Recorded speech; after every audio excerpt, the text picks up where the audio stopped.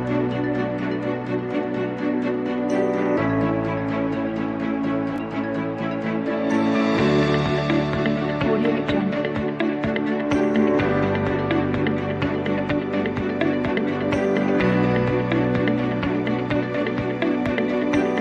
Audio Jungle.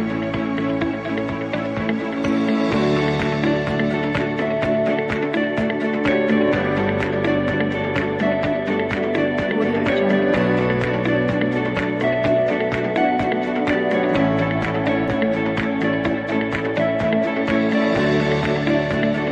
Audio Jungle.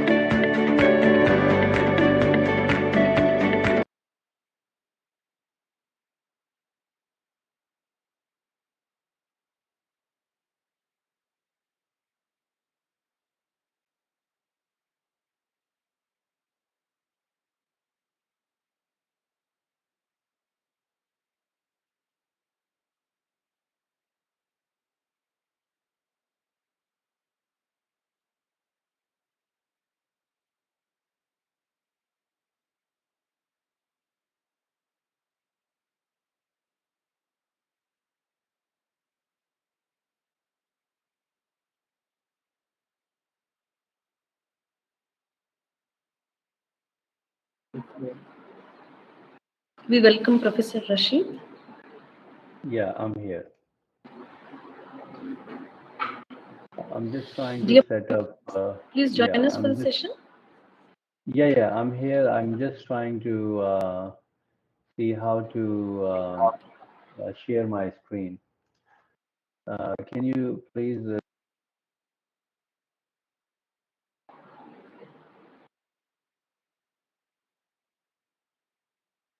Good morning, Dr. Rashid. Actually, we have lost you. We are not able to hear you. Okay, sorry, Okay, I you're in, got sir. dropped it. So can someone tell me how to join? How to share my screen? Sir, actually, once the introduction is done, I'll help Yeah. you. I'll just walk you through the Okay. process. Basically, what we are going to do is we are Mhm. going to give you the presenter mode. Mhm. Okay, sir. Okay. Presenter access. Yeah. Then you Yeah. would be able to see a button at the bottom to the Okay. right. All you Okay. need to do is share your screen, sir. So I'll just Okay. do that. So you're aware, you'll be comfortable with Okay. that. Let me just give you Okay. access. Okay. Okay.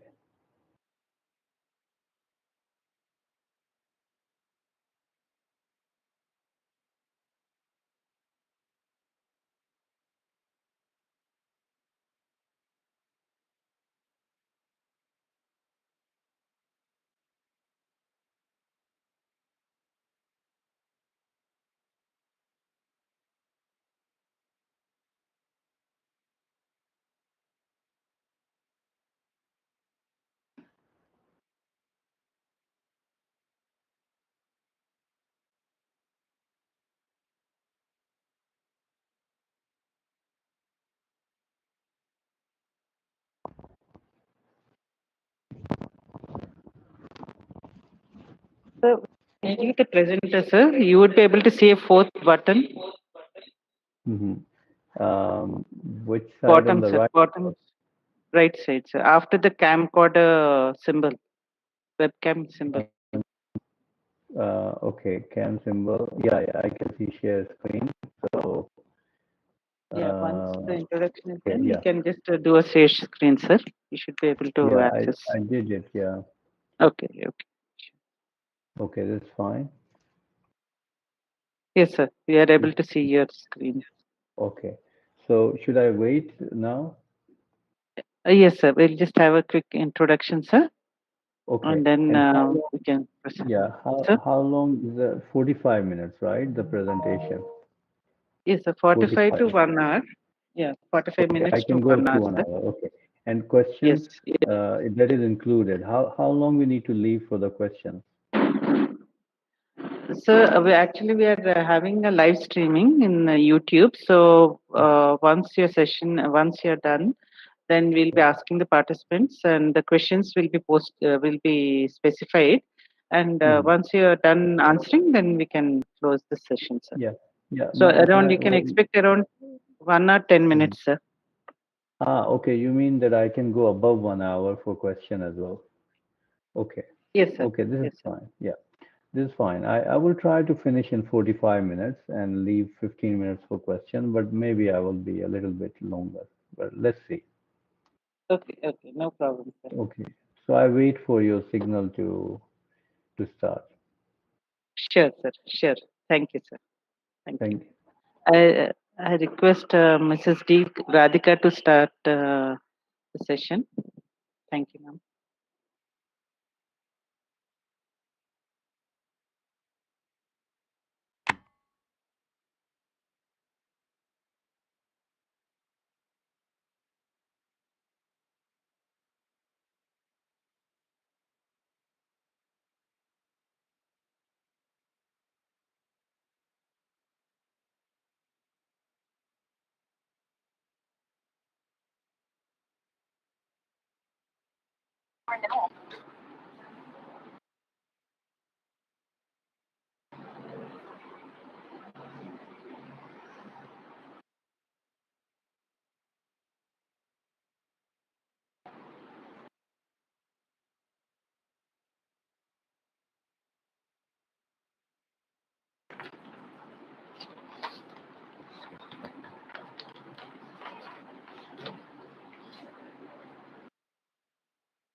Welcome you, sir. I, D. Radhika, Assistant Professor in CSC, Stanley College of Engineering and Technology for Women, welcome you all to the next keynote session. It's a privilege and honor to introduce to you all Professor Rashid Mahmood, Professor of Big Data Systems and Director of Research, King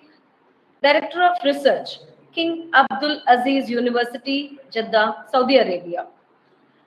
Sir is an expert in big data, HPC, AI, IoT, cloud, fog, and edge, the core ingredients for bringing innovation to smart societies.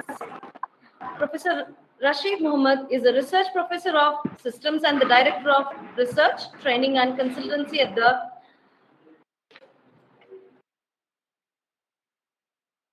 One second, this is a technical glitch. Professor Rashid Mohammed, senior member in IEEE, is a research professor of big data systems and the director of research training and consultancy at the High Performance Computing Center, King Abdul Aziz University, Saudi Arabia. He has gained qualification and work experience from universities in the UK, including Cambridge and Oxford universities. Rashid sir has 25 years of academic and industrial experience in computational modeling, simulations, and design using computational intelligence, big data, high performance computing, and distributed systems. He has published nearly 200 research papers, including 6 edited books. He has organized and chaired international conferences and workshops. He has led and contributed to academia industry collaborative projects funded by EPSRC, EU, UK regional funds, and Technology Strategy Board UK with a value of over 50 million pounds.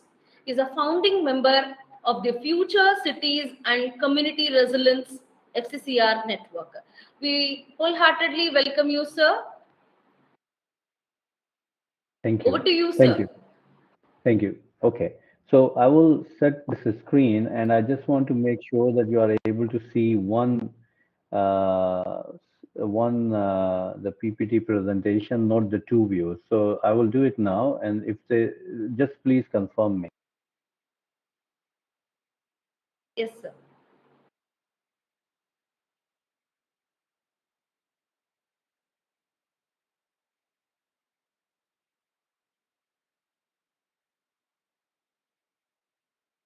Sir, you can upload your presentation.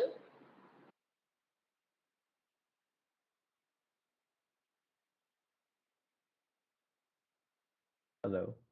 Can you hear me? Yeah, we are Hello. able to hear you, sir. You can upload your Yeah, presentation.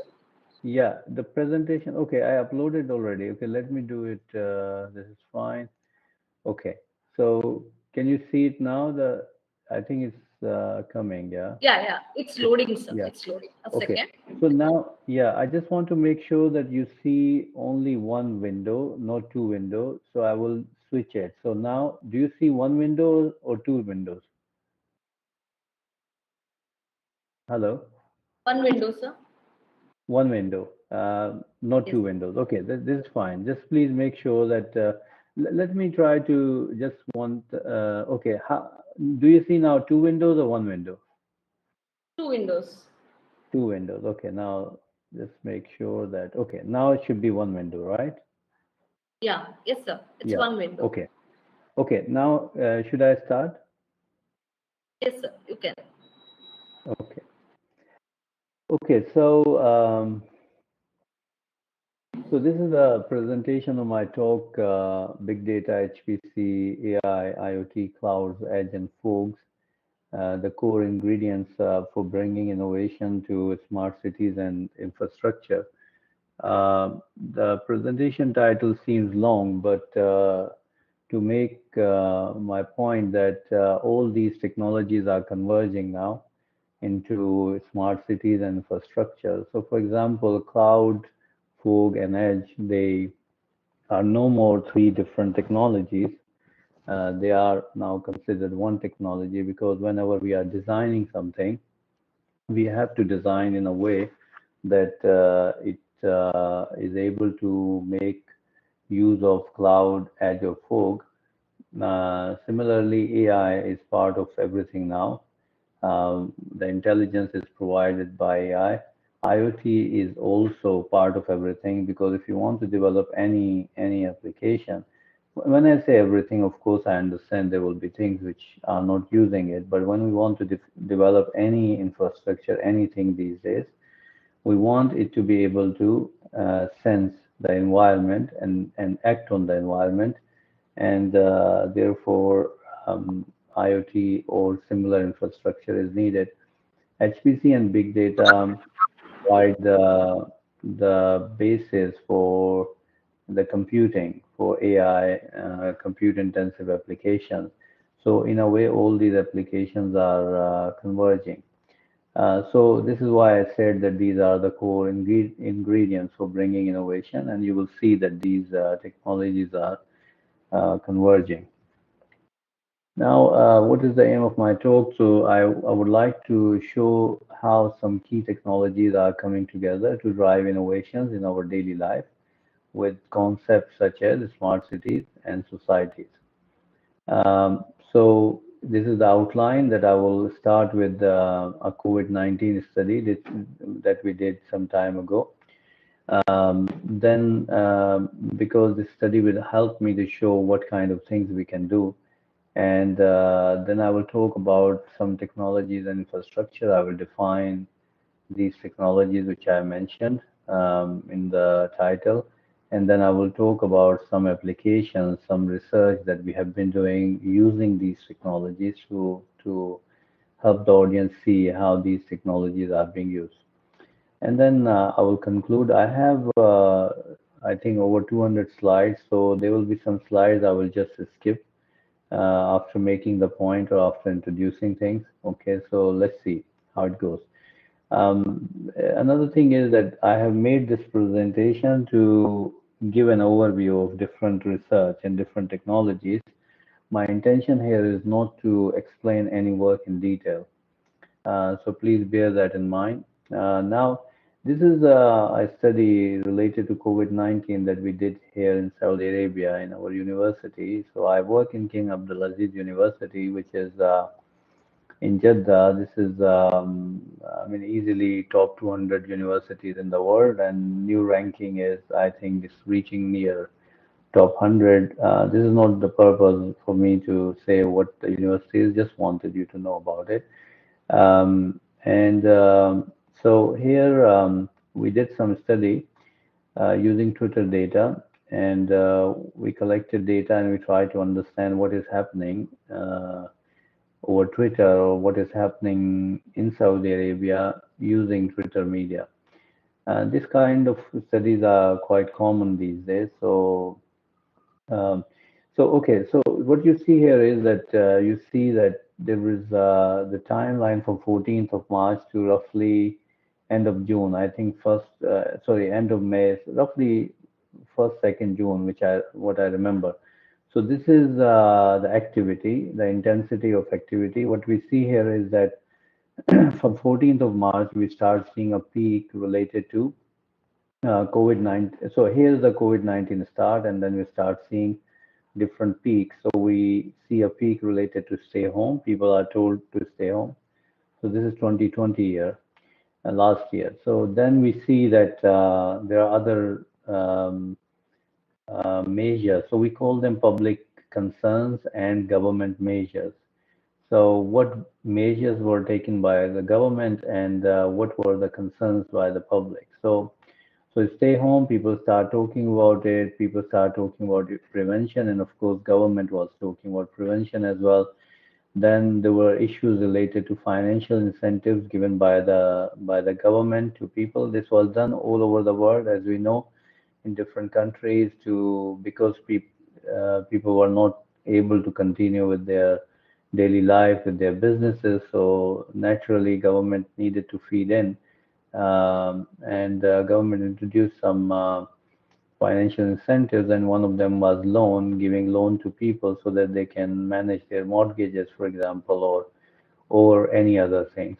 Hospital treatment became an issue. This is the start of hospital treatment. And one of the major issue was that, I mean, of course, there were less doctors coming to the hospitals, and also blood donation were limited, and therefore this became an issue, and this was picked up.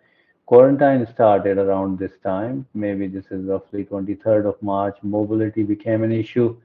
Actually, mobility was reduced. Therefore, people were talking about this because roads were quiet. I mean, Jeddah is a very busy city, so normally it takes a long time for you to drive from point A to B. And when there are no cars on the road, people, were talking about it. There was curfew enforced around this time. Cleaning services were introduced by the government so that they can reduce the chances of infection. Salaries were given to private employees because the private industry was not able to cope with the situation. Quarantine ended around this time. Hospital treatment ended around this time because when government raised the concern and hospitals raised the concern, then people started coming and giving blood. 5 daily prayers are important things in Saudi Arabia, so people were concerned because they were limited. I mean, the mosques were closed, and around this time they were open again, and COVID-19 ended around this time, and we went back to normal around early June. It was not fully normal, but it was until now things are not fully normal. But I mean, most of the strict curfew and things were removed by this time, and now things are almost normal, but not really, not fully normal. I mean, not pre-COVID-19 time. So this is another view of the same thing. I just added it. Some correlation metrics showing, what were the important things and what were correlation between them. So as I said, that my purpose is just to introduce things.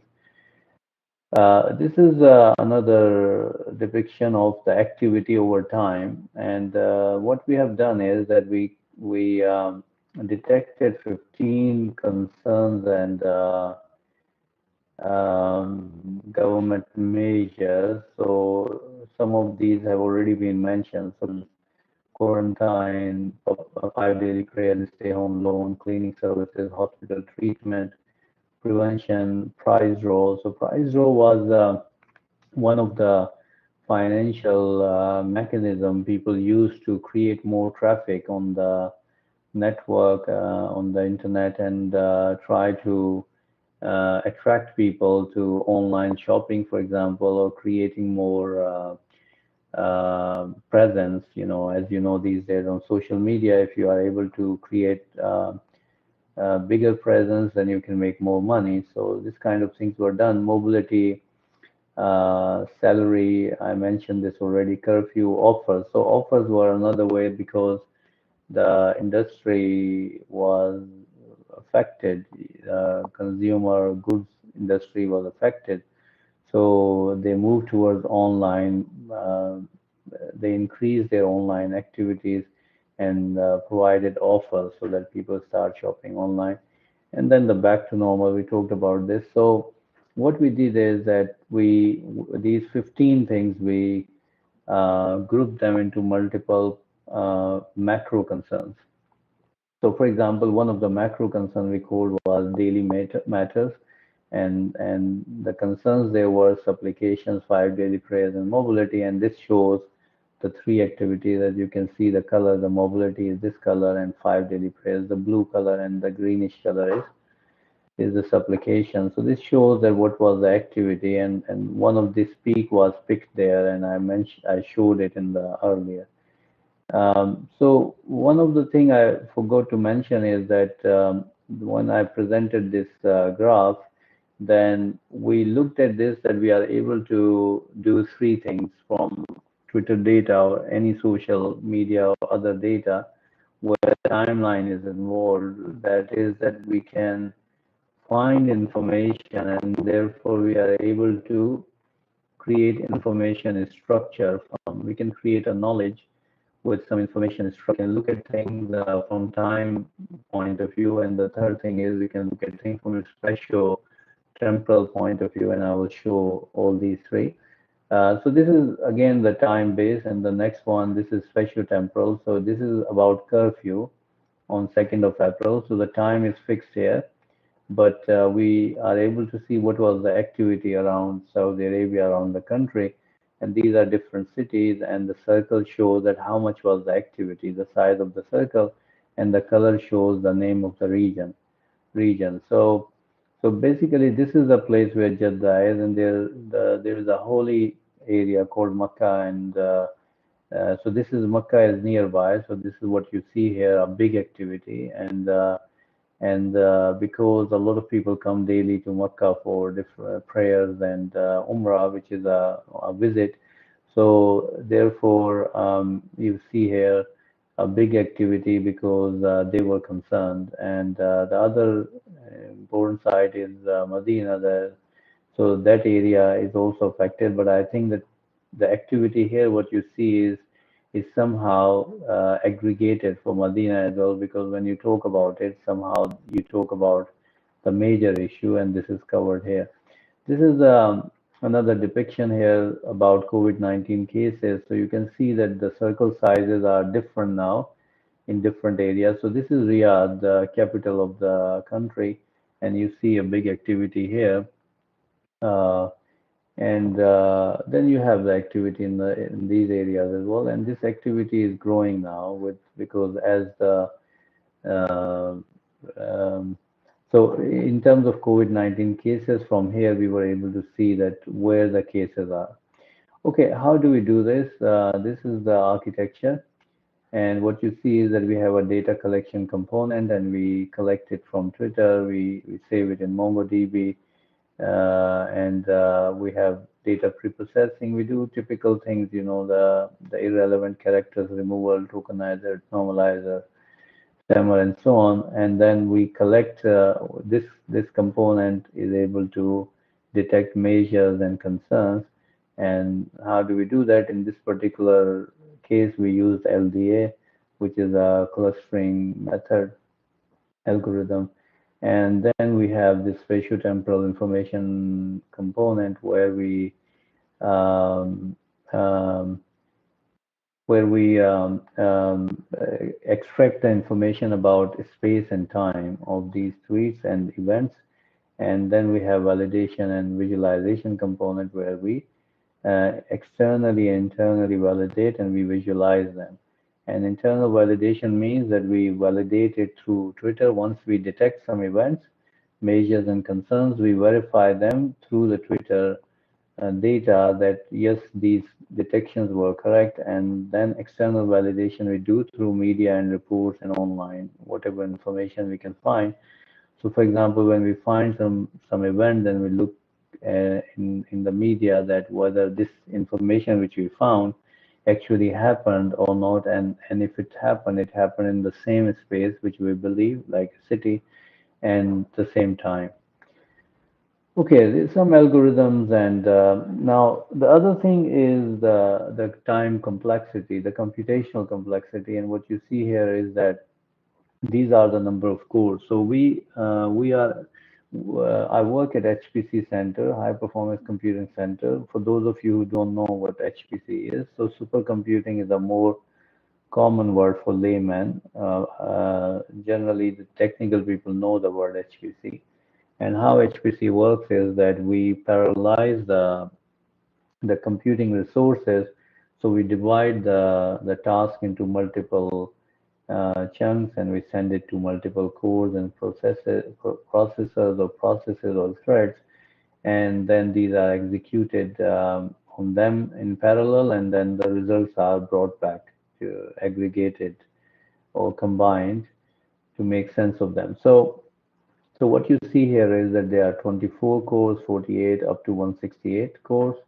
And in terms of the time, so on 24 cores, it takes the highest time, 163 hours, which is more than 6 days.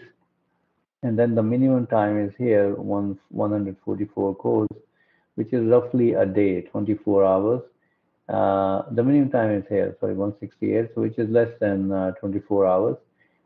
Generally, the behavior of HPC or parallel computing is that first time will go down, and then it will start going up again because there is a overhead for the number of processes or number of machines you use, because you need to coordinate between them. So when the problem size is big, then adding parallel machines help. But as the problem size start becoming smaller in relation to the number of machines, then the overhead takes over, and then the time starts going up. So what we see here is that we are able to bring 6.5 or 6 days to 1 day, and the time. And because we have to run these experiments many times, roughly 30 to 40 times, to find what is the best algorithm configuration in terms of the results which we achieve. And therefore, if you have to do 6 days for one execution, then it means that you will need, for 30 executions, you will need 6 months.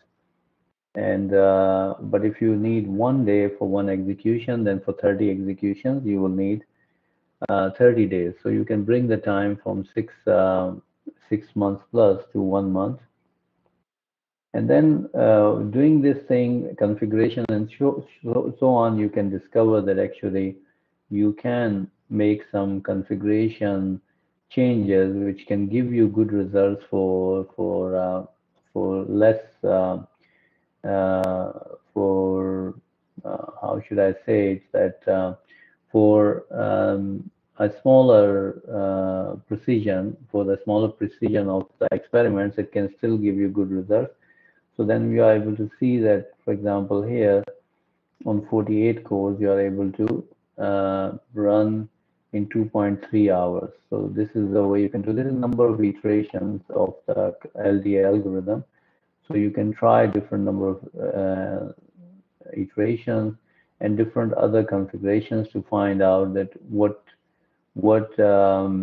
configuration gives you good enough results. So you can see that we can do it in 2 hours. So if we do 20, 30, 40 instances of the same algorithm, then we can do it given 2 hours. We can do it like in 2 multiplied by 40, let's say 80 hours. So 3-4 days you can run the experiments. So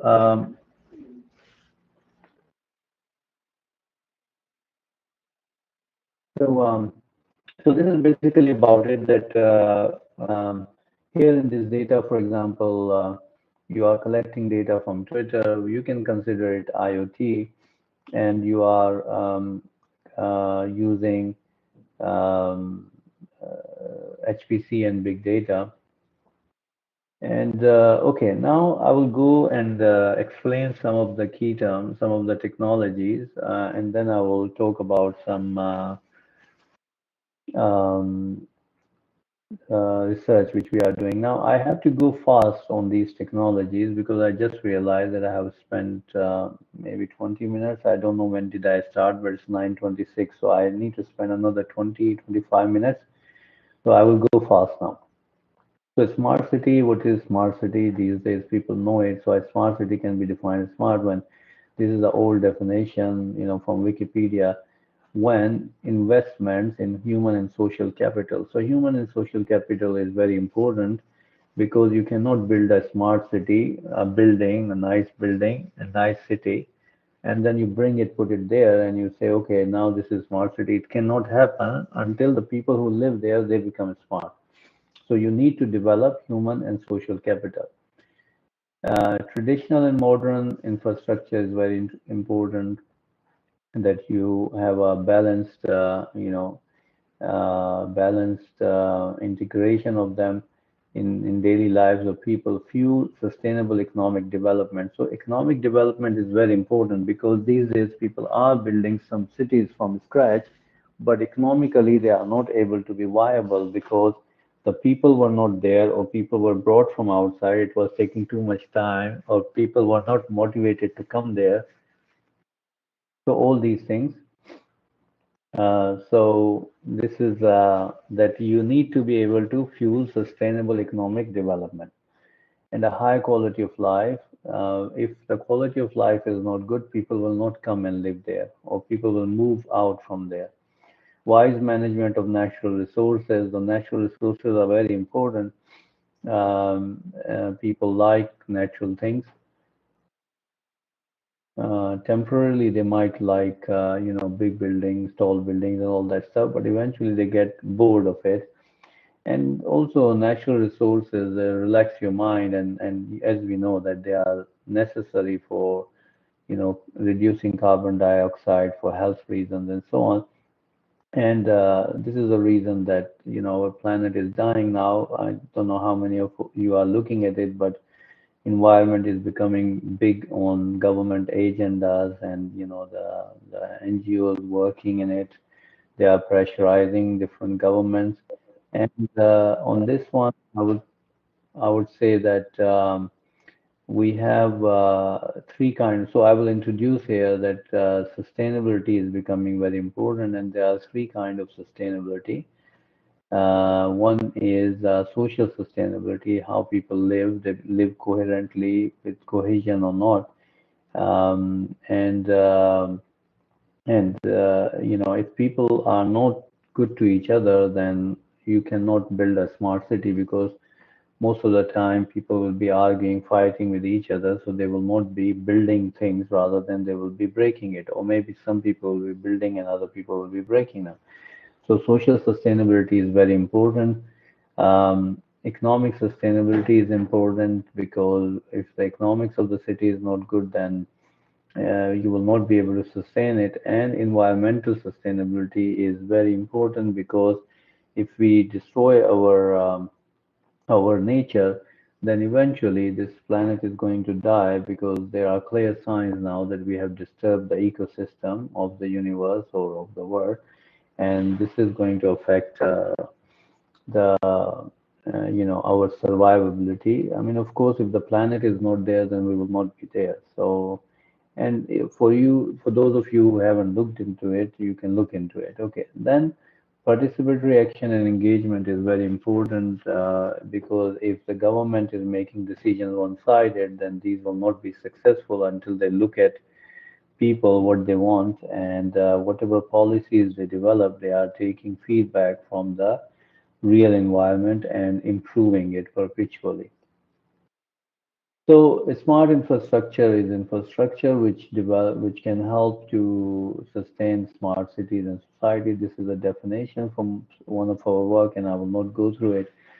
Some definitions of smart cities from other people, and you will see that learning and innovation is important.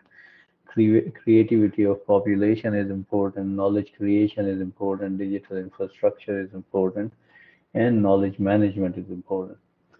And then we see some more information about smart cities. I will not go through it. So smart societies, we can extend the notion of smart cities and we can say that smart society is a digitally enabled society, digitally enabled knowledge-based society aware of and working towards social, environmental, and economic sustainability. Um, uh, Historically, people have talked about six axes or dimensions of smart cities, that smart people, governance, mobility, economy, environment, and living. So here's smart people. So for example, for smart people, social and human capital is very important. Affinity to lifelong learning is important. Smart governance, participation and decision making is important. Smart mobility, sustainable, innovative, and safe transport systems are important. Smart economy, competitiveness, people are positively competitive because competitions help people to work harder and get motivated and do things. So this is important. Entrepreneurship is important, and smart environment, attractivity of natural conditions is important. People like to live in those kind of places where their health is good and they can enjoy their living. Smart living, health conditions are very important. Systems of systems view from MIT. So MIT looks at smart cities as systems of systems, that there are urban analysis and modeling systems, there are incentives and governance systems, mobility networks, places of living and work, electronics and social networks, and energy networks. So this is another way of looking at MIT, at smart cities. That actually these are systems of systems integrated together to improve the overall performance of the city.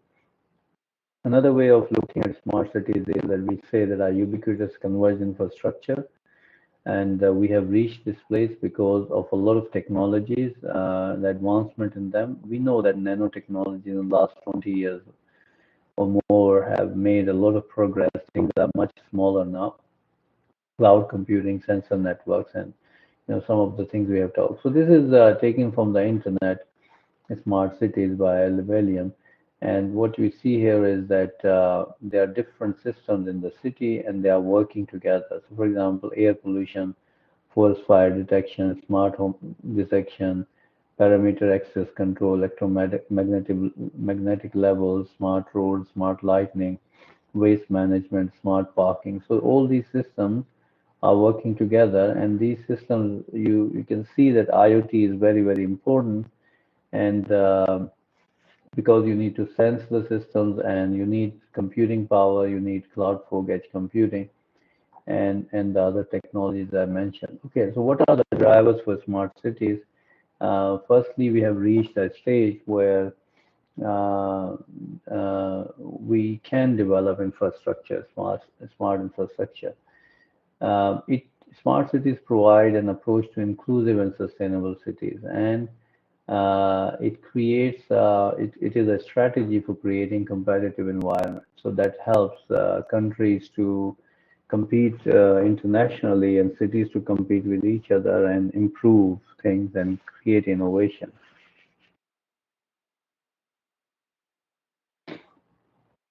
Okay, greenhouse gas emissions. I just wanted to introduce, but I'm not going to talk about it. This is the issue of environmental sustainability that has become very important, and ICT can help there because, for example, driving from point A to B compared to talking with someone over the phone or over a virtual meeting can reduce the environmental damage.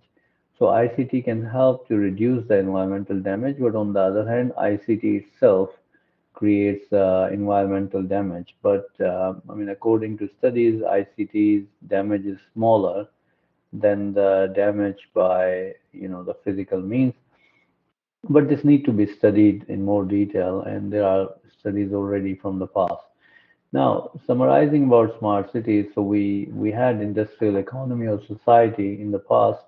We moved toward knowledge economy of society. We moved toward digital economy of society, then intelligent economy, where in digital we were talking about the electronics, and intelligent we start talking about what is how intelligent it is, and then in smart economies we talk about both intelligence and sustainability. All three sustainabilities Sorry, I have some flu. It just started this morning, I think, for the keynote. So smart economy, we have, sustainability is very important, social, economic, and environmental sustainability. So this is where we are.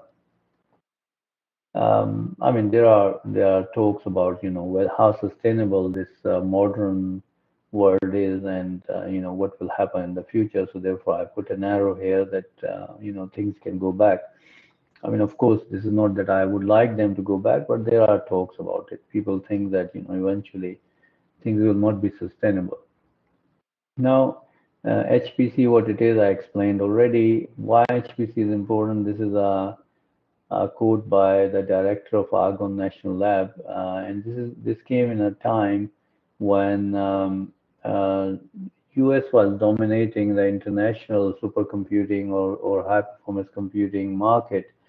Uh, there is a top 500 list which I will show, where they discuss the top 500 computers in the world. They rank them, and US was initially, it started I think 1994, and initially Japan and US were competing with each other most of the time. But then US dominated for several years, and then China started coming, and they introduced the first top machine, the top machine in the world. And at that time, this came the quote that they cannot afford to take a back seat in computer technology to the Chinese or to anyone else. The nation that leads the world in HPC will have an enormous competitive advantage in every sector, including national defense, medicine, energy, environment, finance, manufacturing, and product development, because modern nations are knowledge-based societies. Therefore, if you have the ability to have these supercomputing powers to design the best weapons, the best cures, medicines, have best financial strategies, and basically the best knowledge which comes from supercomputing, because you can mine the data, you can do simulations, machine learning, and so on, and you are able to design better things, and you are able to understand better about any scientific process. So therefore, um, this is very important according to this, and this is what we believe as well. So top 500, as I said, it's a list maintained internationally, and the recent one, this is done twice. The exercise is done twice a year, and I think this is the latest one in June. The next one will be in November. I think. I mean, I hope I'm not mixing it, but anyway. So this was the supercomputer from Japan now, which has become number one, and it is significantly faster than the next second, which is Summit from United States. And what you can see from here, this is the performance, peak performance, and in different, so one is our max and one is our peak. So what you see is that this is 442 and this is 148. So 14, so you can see this is 3 times, uh, and uh, and you can see here roughly 3 times as well. And this is the power usage. So the power is roughly 3 times as well. And cores, this is 2.4 million cores, and this is 7.6 million cores. So I think this is roughly 3 times as well, roughly. And power is very important because this is a huge power which they use. And one of the major challenges now in HPC design is to reduce power. Here, these are US system. Then you have China somewhere. Then you have again US system. Then another China system. Then you have Germany, Italy, US, and then the last one is Saudi Arabia, the MAM 7.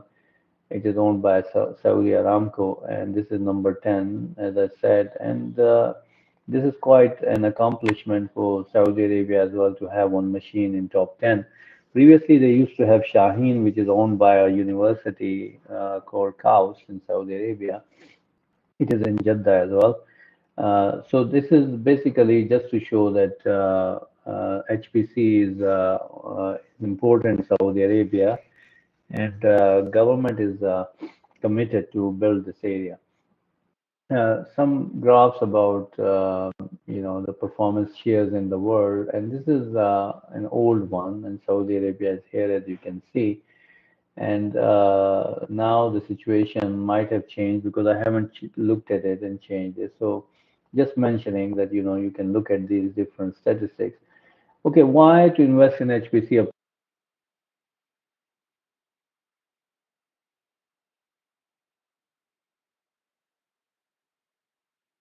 Excuse me, Professor Rashid.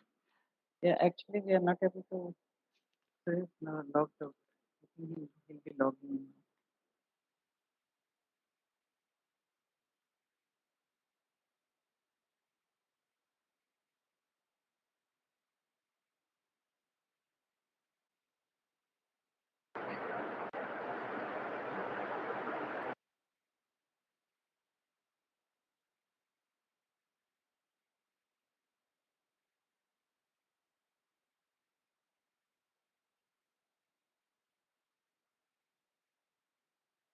Professor Rashid, can you share your screen once again, sir?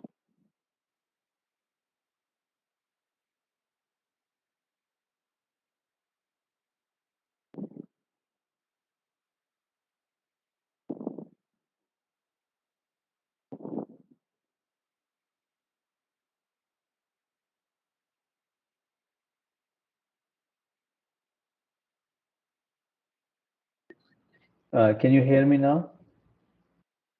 Yes, sir. Yes, sir. We can Yeah. hear you, Should I sir. continue? Should I continue? Just give us a second, sir. It is loading. Okay. Okay. It's buffering. So just give us a second. Okay. That's Once fine. it's Yeah. up, then continue.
Okay. So I'm waiting now. Is it Yes, still? sir.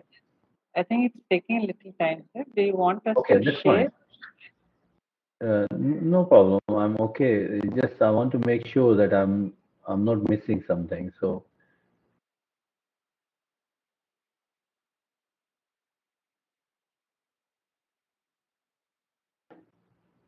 So I think it's visible now.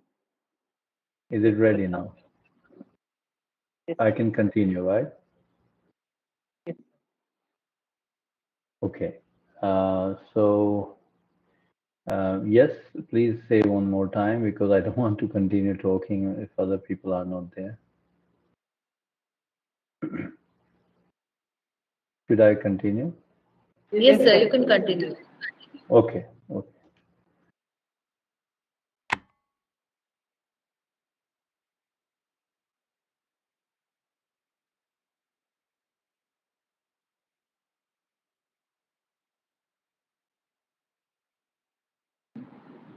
Sir, please share your PPT again. Hello, sir. Hello, sir.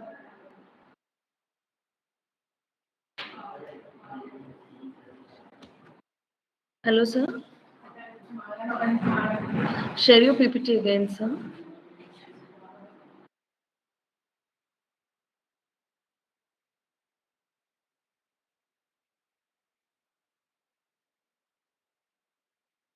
Professor Rashid, are you able to hear me?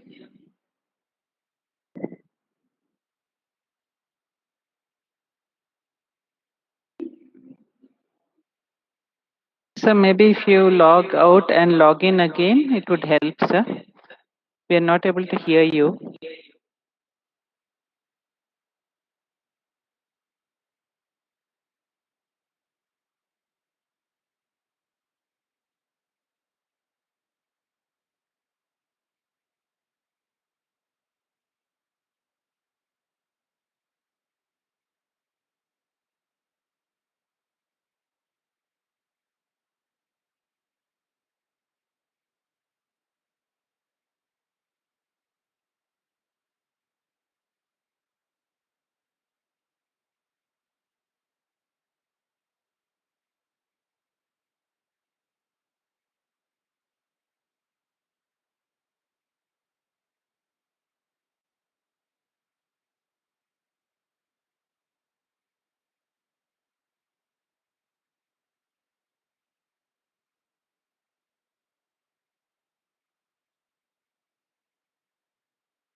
Dear delegates and participants, please be live.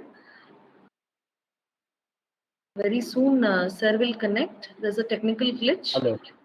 Sorry, I saw that my mic was not connected just now. Can you hear me now? Yes, sir, we can hear you. Thank you, sir. Yeah. Okay. How Please how continue. long my voice? Yeah. When did my Just voice disappear? minutes back, Okay. sir. That's it. Okay. This is fine. I will continue now. Okay. Yes.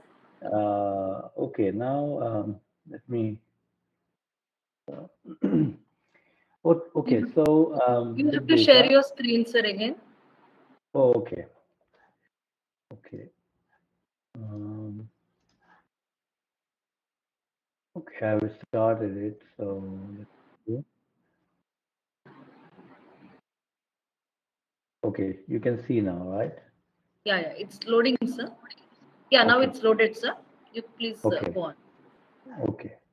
Um, so I was explaining that big data uh, can be described by four V's, and data at rest, data in motion, data in many forms, and data is in doubt, because when you collect data from IoT and whatever sources, then sometimes these sensors can be faulty, or there can be other uncertainties in the data.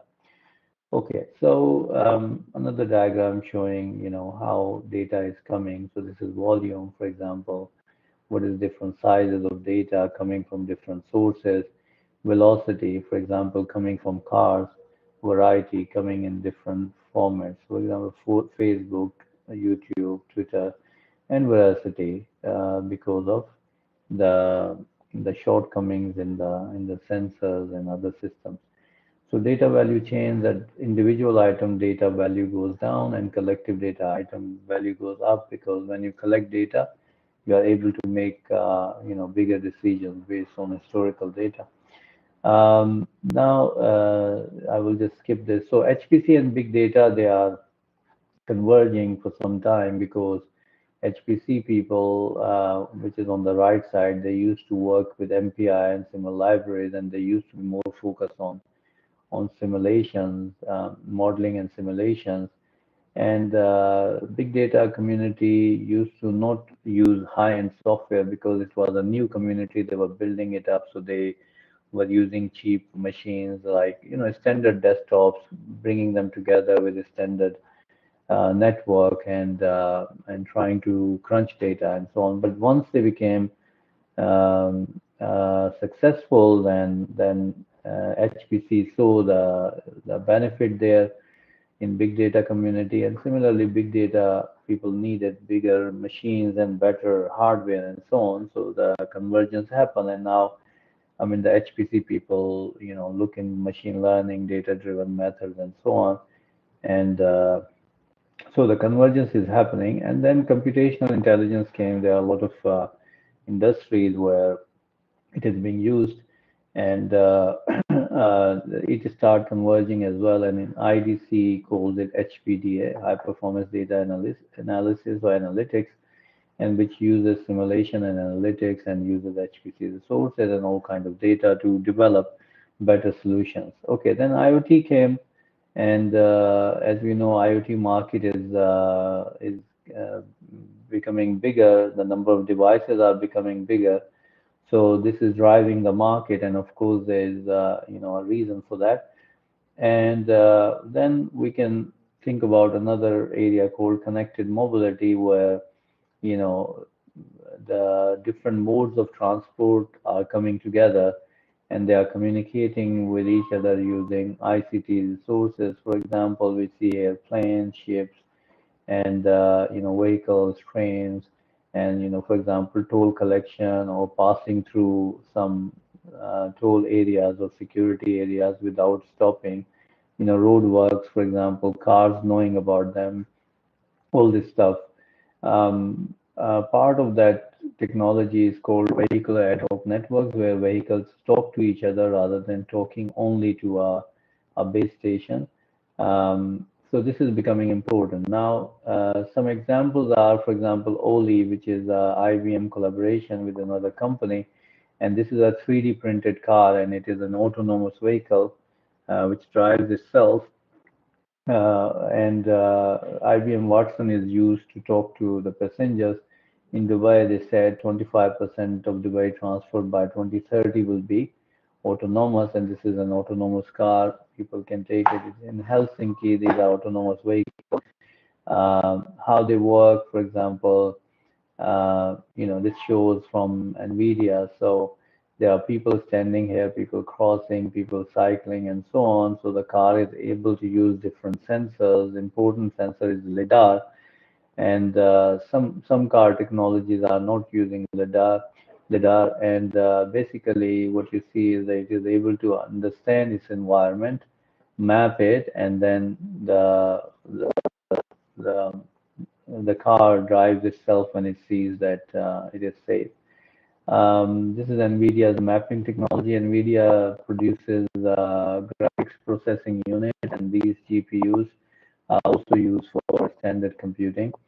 So, so this is an important player. Then Intel is coming in with Delphi, and Google. They developed the earliest autonomous vehicle on road, and for example, in US, they have passed laws for autonomous vehicles. They have been driving cars for several years now. And here, example of autonomous vehicle from BMW is a concept vehicle. Then some discussions about how people feel. So according to some studies, people feel safer. 57% of the people. Then it's a big economy as well. New economies new industries will be created. The benefit because of autonomous vehicle, for example, the accidents will be much less. You will be able to drive cars next to each other. Therefore, the road capacity will be higher, and also fuel consumption will be lower because machines can drive accurately on certain speed, while humans might be changing them, and so on, and they can react faster as well. So autonomous vehicles are part of autonomous systems. These are being developed everywhere. So in our machines, in our PCs, for example, we have autonomous things which are autonomously doing something in our computers. So this is so we have autonomous vehicles, we have drones for shopping, delivery, agriculture, autonomous ships, robots, androids. People are talking about socio-technical issues, how these robots or autonomous systems will integrate with humans and so on. So all these research areas. So as I said, that my talk was to give an overview. So I'm talking about the technologies which are revolutionizing our lives and smart cities. Personalized healthcare systems are becoming very important. So previously, we had medicine for population, and now they are talking about medicine for individuals by, research on genetic level, understanding every person's environment and creating medicines for a person. So hence personalized medicine. And 3D and immersive environments are becoming very important. This talk was written before COVID-19. I mean, there are things which I have added, but this slide was done before COVID-19, and now it is clear. I mean, even at that time, it was clear that 3D and immersive environments are becoming important because of COVID now. The advancements are much faster, and um, online meetings or virtual meetings will become important for survival. So therefore, we're already seeing them. We will be seeing many more new developments in this area. Cloud computing, as I said, this is basically important because you are able to use large resources by renting them rather than buying them. And also, these provide access to applications as well, depending on your requirement. Therefore, you don't have to set up things yourself. The environment is ready for you to do what you want to do. So edge and fog computing came along because clouds are in the middle. I will use diagram. So cloud are somewhere, not close to the people, to the edge. So this is an Internet of Things, for example, different things, for example, agriculture, people's city lives, all kind of things, your mobile phones. Now, every time you want to do some serious crunching, you would have to send it to cloud and it will take time and there will be high latency. So what you do is that you basically develop edge computing and fog computing. So somehow these devices are able to do some computing locally to reduce latency and also privacy and other benefit. And fog is in the middle of the cloud and the edge, as we know, the word itself it means. So it means that if you need larger computing, then you can do in the middle. So that's basically the concept. And I will not spend time on it because I'm running out of time. I want to close it now. So, so fog computing and edge computing is becoming important. So now this is basically the latest research area, one of the latest research area. Data management is very important in this kind of environment where data is being created. Very huge data, very fast data, and all the 4V requirements, and plus, people's requirements for making decisions, low latency decisions is becoming important. So we can tie them up with pervasive and ubiquitous computing, which was Mark Vager's vision that computing will disappear in the environment. And we see now that it is disappearing. We do a lot of decisions on our mobile phones and things, and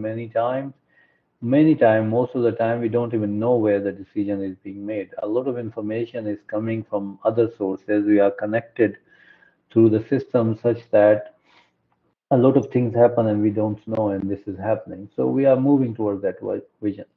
Now, ongoing research, I will just quickly mention a few of them because I know that I have run out of time. So SAHA, it is one of the work we did. Again, it is similar work to what we did in COVID-19, but here the focus was to find out. Yes,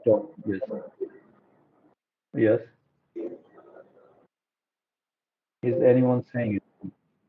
Okay, I will continue. I will spend 5 minutes to finish my talk. Okay, unless someone tells me that I should stop. So let me. No problem, sir. Excuse me, sir. Okay. No problem. Okay, thank you. You can continue, Thank sir. you. Thank you. Okay, thank you very much. Just 1 second because I had another lecture. I just want to send a message that I will be late. Please give me a second.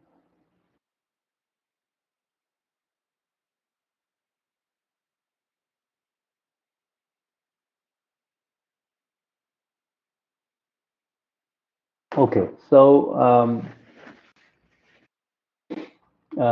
we tried to we in this research we found 5 top diseases in Saudi Arabia, and these are, you can see from the number that the highest one is diabetes, and second one is hypertension, and then heart disease, dermal disease, and heart disease, and then there are other diseases here.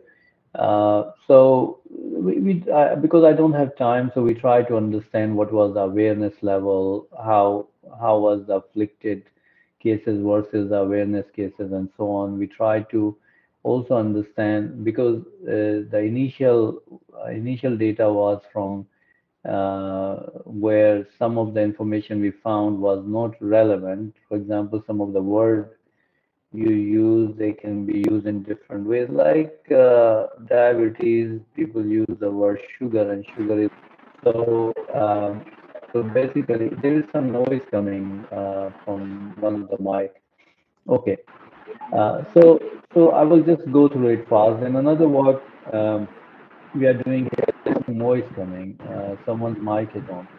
So another work we are doing here I'm is sorry, sir. I'm sorry. yeah. Excuse me, Okay. sir. Just a second. Prasanna Okay. ma'am. Prasanna ma'am, It's please still mute yourself. coming. Yeah. Yes, ma'am. Yes, ma'am. I muted, but Mute there is a yourself. problem. I will mute. Yes, yes. Thank you, ma'am. Sir, please Okay, this continue. is fine now. Thank you. Yeah. So then this is another work which we did on sixth generation networks where AI will become important, and this is on distributed artificial intelligence as a service. So how we can provide distributed artificial intelligence. So this is becoming an important area, and this will be one of the key technology in sixth generation networks.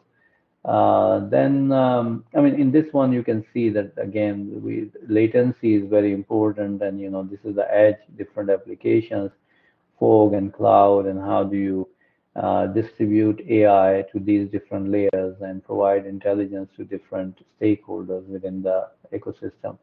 So we modeled some case studies using, for example, one of them was the airport in Jeddah. We modeled it, and there's some detail here. As I said, that I'm not going to talk about it. There is a economic city. It's a smart city in Saudi Arabia called Kai, King Abdullah Economic City. So we modeled a district there, and we tried to understand different parameters there. Also, then we did another study where we conceptually tried to simulate different distributed computing paradigms. For example, data or computation. So so this is basically we did the third one. Okay, then we have done quite some work on transportation side, trying to understand road transportation events from Twitter media, and we also did some work in this thread on automatic labeling because labeling data is a problem in machine learning. So I will just skip this.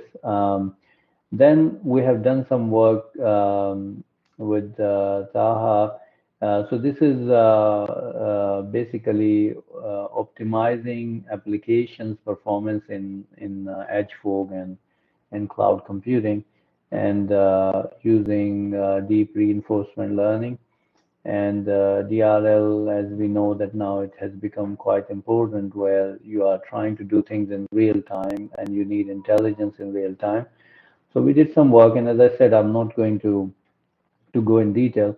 So another work we did in autonomous vehicle vision, computer vision. So, for example, cars have their own sensors and they look at the road, but if you can combine multiple cars' vision, then you can improve the visibility. So this is some work we did because sometimes you cannot see what the car in front of you can see. So if you can bring the data in and make decision, it will be better. So some work we did in disaster management in different cities, some work in London, in UK as well. So we try to see that if you want to evacuate a city, then what different ways will be better, and then we model them using, for example, using vehicular ad hoc networks to communicate information. And that showed that, so for example, in this case, flow is black and red means flow is low, and here there is more green flow. So this kind of studies, Twitter-based studies, some studies we did in London as well to look at important events. We found some events related to the Notting Hill Carnival and some economic events. Um, then we have done some work on US road network, trying to find moving from A to B in parallel, finding a large number of shortest paths. So we did some work there, and this is related to again autonomous vehicles. I will skip this one.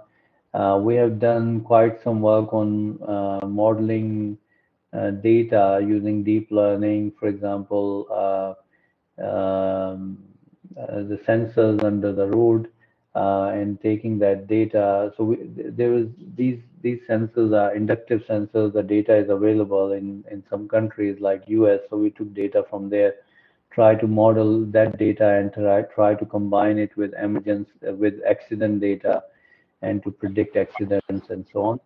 So this is some of the work. Then we are working on DNA profiling, where DNA profiling is used to, for example, find criminals. If you get a mixture of blood from some place, then you can understand, you can use DNA profiling technologies to understand who were the people there. And similarly, you can use it for paternity tests and so on.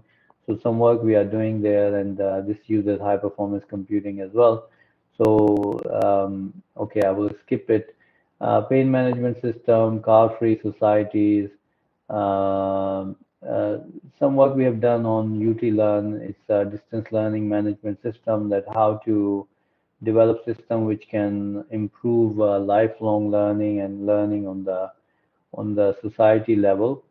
And this is something we are continuing now as well.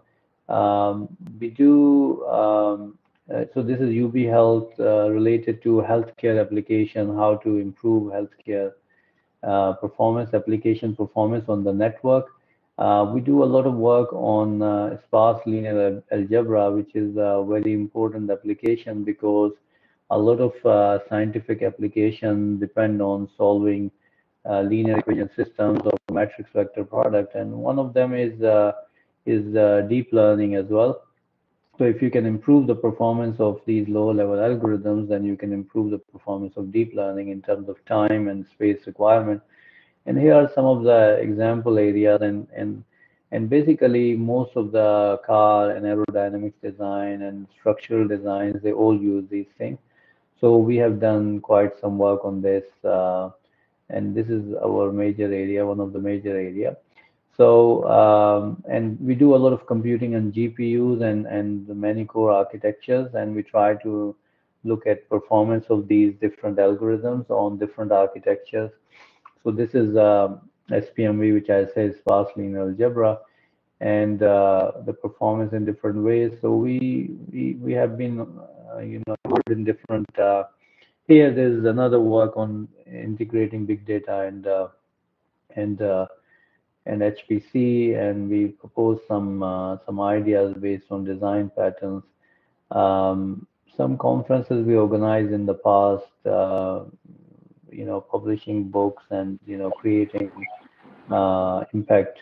So this is something about HP Center. I will just skip it. So basically, we have one of the top 500 machines in the past. It's a Fujitsu machine.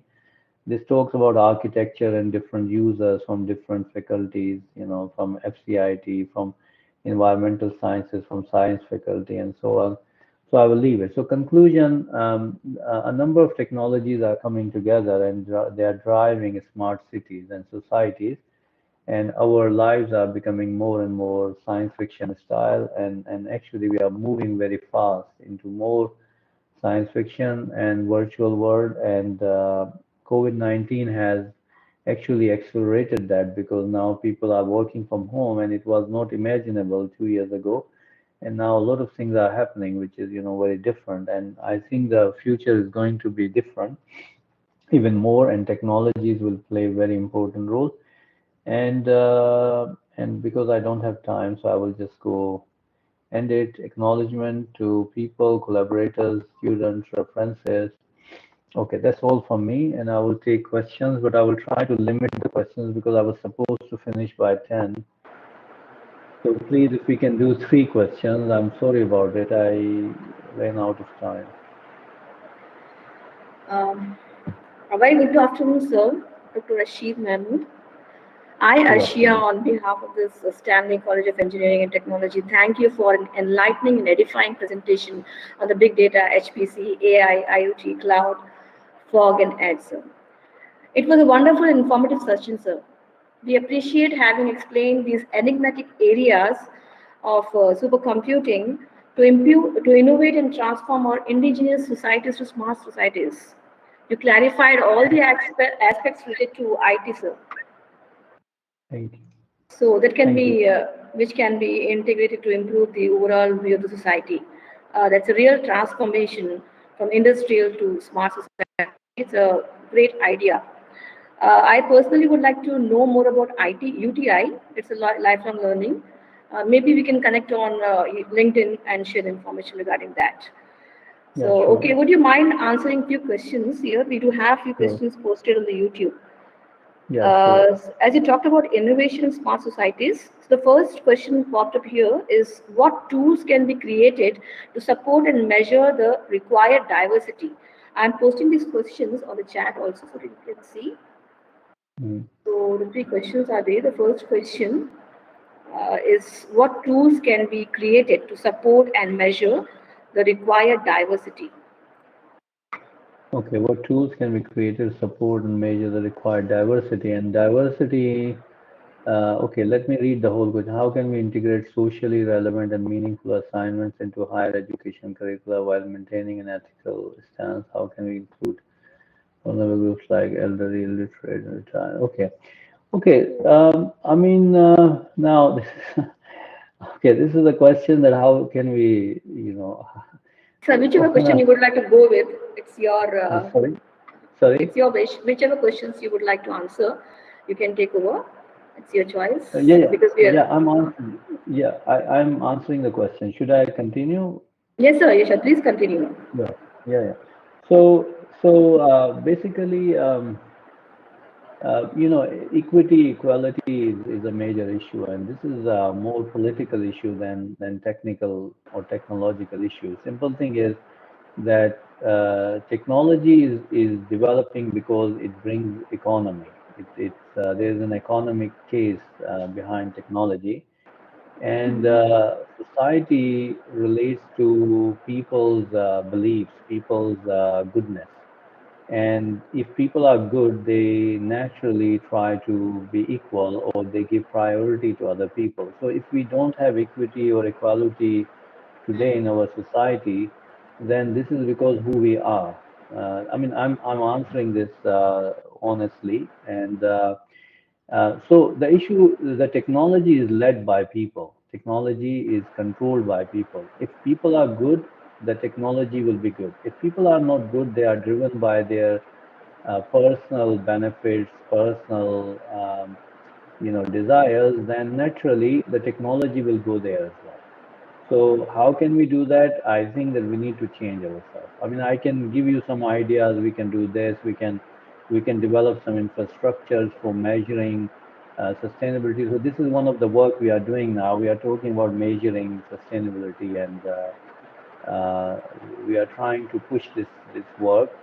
How do we measure sustainability? For example, social, economic, and other sustainability, and we integrate that into our daily lives so that people understand that our system automatically monitor and uh, protect sustainability, social sustainability, economic sustainability. And social sustainability means equity, equality between people, and diversity as well. For example, we develop system where young as well as old people are able to integrate. So how do we let people decide what they want to do rather than creating a society where everyone has to integrate with the society, with the technology?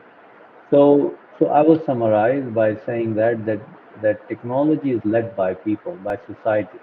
If society is good, technology will be good, and there will be equality. If society is not good, then technology will be focusing on the aim of the society. And what is society? Society is composed of people.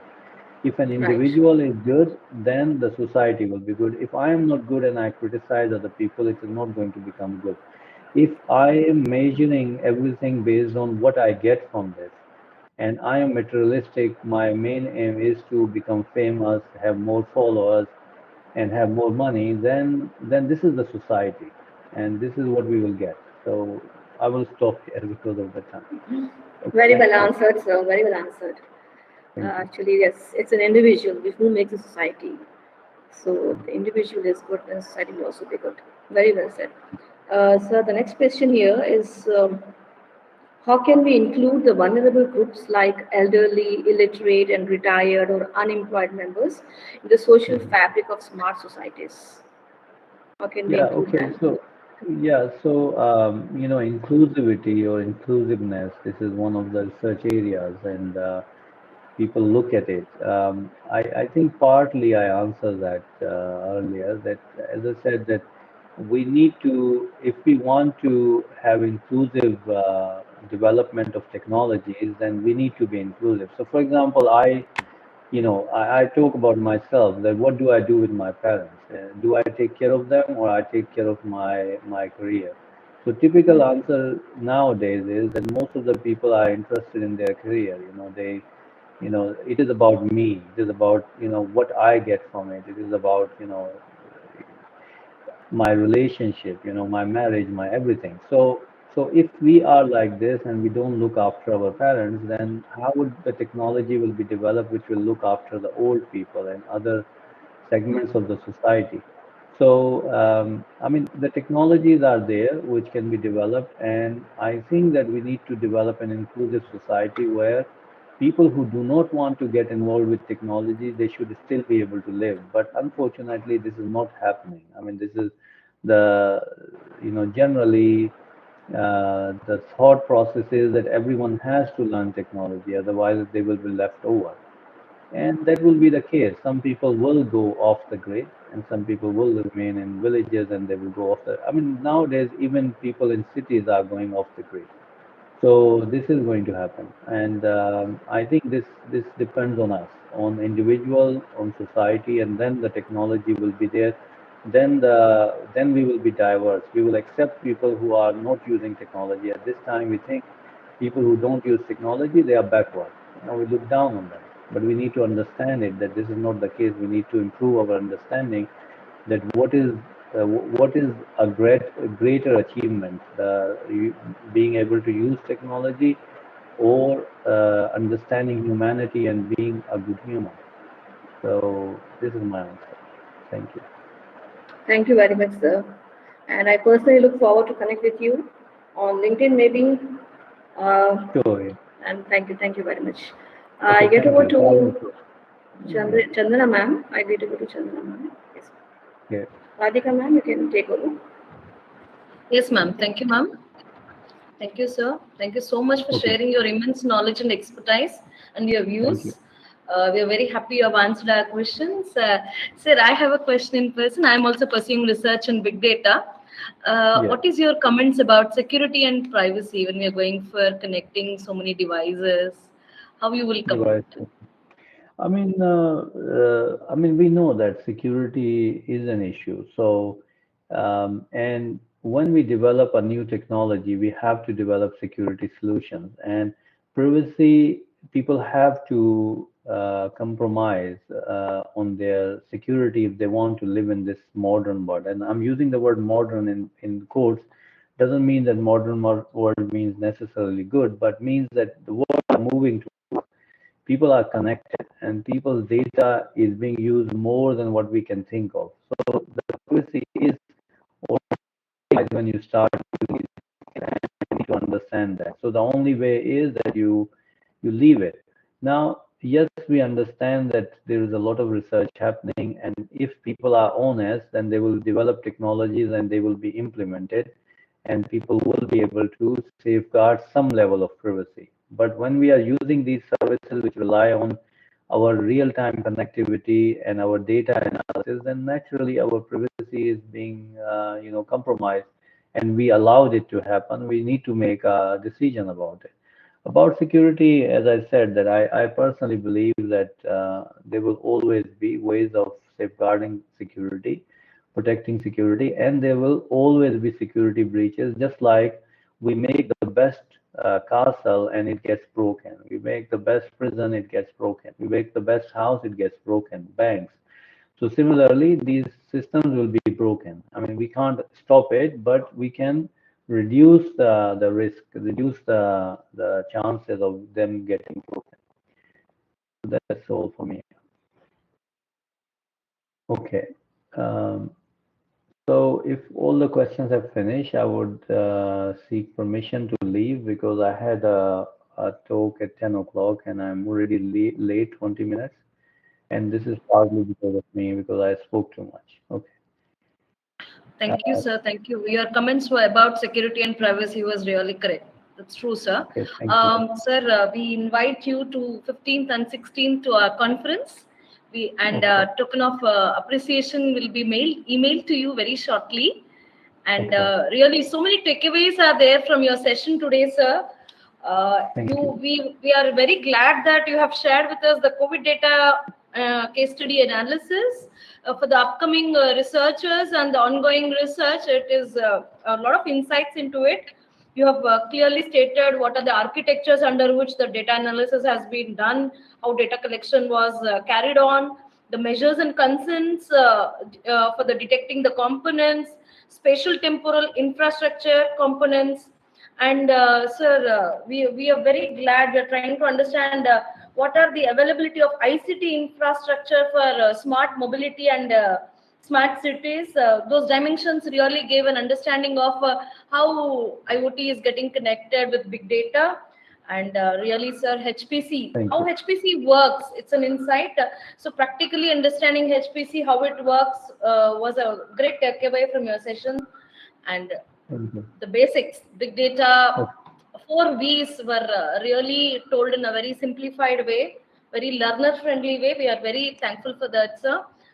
Interactive real-time analytics, historical analytics, explorative analytics made us understand the real importance of big data value chain, and convergence of HPC, big data, and AI is creating many opportunities, rightly said by you, sir.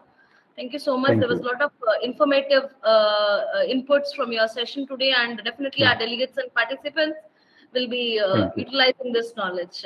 And Thank you very we much. once again congratulate and appreciate your presence in our conference.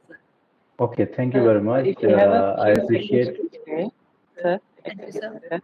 If you have a few seconds to stay, can you switch on your video, sir? You don't mind. I'm sitting in a place where it will not be good to search on the video. I'm sorry. Okay, no problem. No problem. Okay. Thank you. Thank you. Okay, thank you. Thank you so Bye. much. Okay, thank you, sir.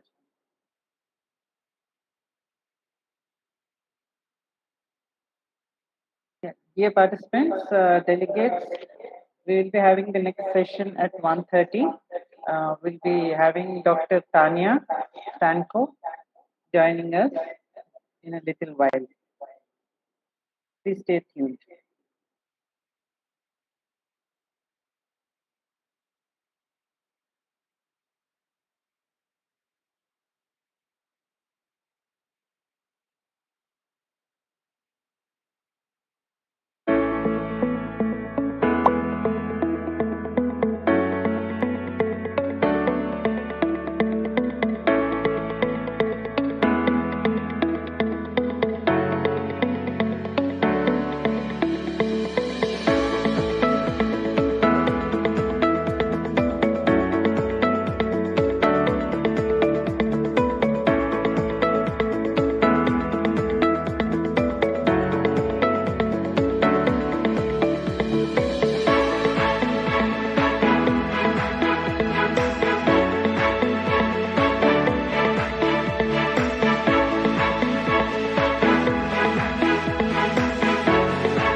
Audio Jungle.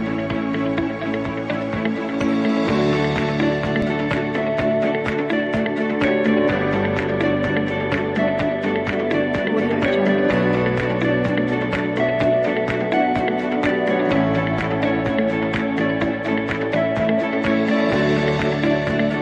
Audio Jungle.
Yes, ma'am, she's there.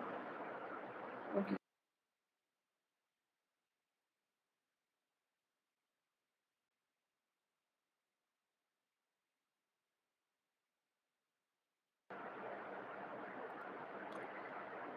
Hello, a very good afternoon, ma'am. Priyanka Stanko, ma'am, a very good afternoon to you. Can you hear me? Am I audible? Am I audible, ma'am? Good afternoon, ma'am. I cannot hear you. I think you just check your microphone.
Hi, ma'am. Yes, it might work better. Is it work? Does it work? Yeah, it's working. I can hear you. But I won't be able to share the screen, so probably I would still need to ask you to load the presentation. Ma'am, you can upload the presentation. Here you can see a plus sign on the left corner. I do it from my Oh, phone, so my do you- presentation is on the computer, so unfortunately I won't be able to do that. So can you, Are you using computer for presentation or using your mobile? now I'm using mobile because it doesn't Oh, work, the sound doesn't work from my PC. maybe you have to use a computer for that, ma'am. Can you see options over there? 4 options for presenting. No.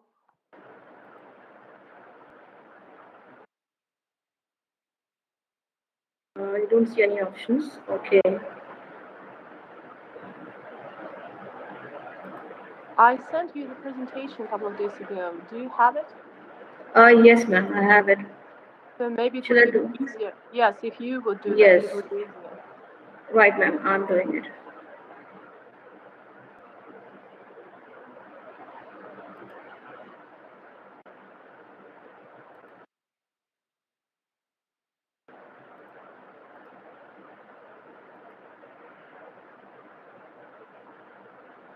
It's uploading, ma'am. Okay.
Be comfortable, ma'am. It's uploading. It will take a minute to upload. Mm-hmm.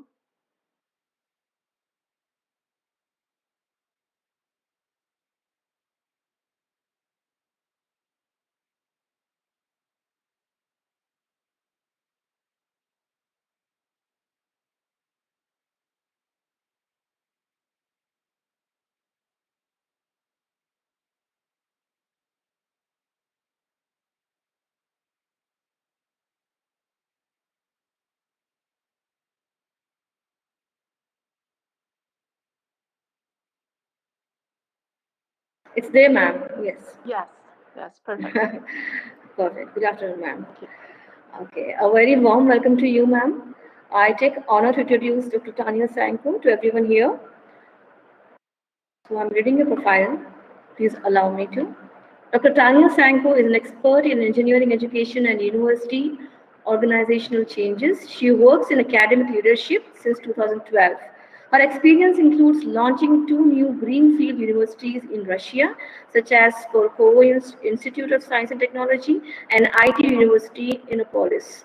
In a vice rector capacity, Dr. Stanko was responsible for building an academic core of the new institutions, faculty hiring and professional development, curriculum design, international academic collaborations, setting up academic policies, and quality control systems. She has also served as a vice rector for strategic development at Kazan Technical University. Currently, she is providing a strategic development consultancy for several established institutions in Russia and serves as an invited lecturer at the University Management MBA program at the European University at St. Petersburg. Dr. Stanko is a co-author of the CDIO syllabus as International Education Framework for Engineering Fundamentals. She is an active researcher in engineering education and university management, having published over 30 research papers on the topic. Her main research areas are global trends in engineering education, talent education, gender diversity, and faculty development. Now, Dr. Tanya Stanko is going to deliver a session on how do women feel in IT. Please go ahead with the session, ma'am. Well, thank you very much for an introduction, and thank you very much for inviting me today You are to welcome. talk to you on the first conference. That's a really, really good achievement that you have started this interesting conference.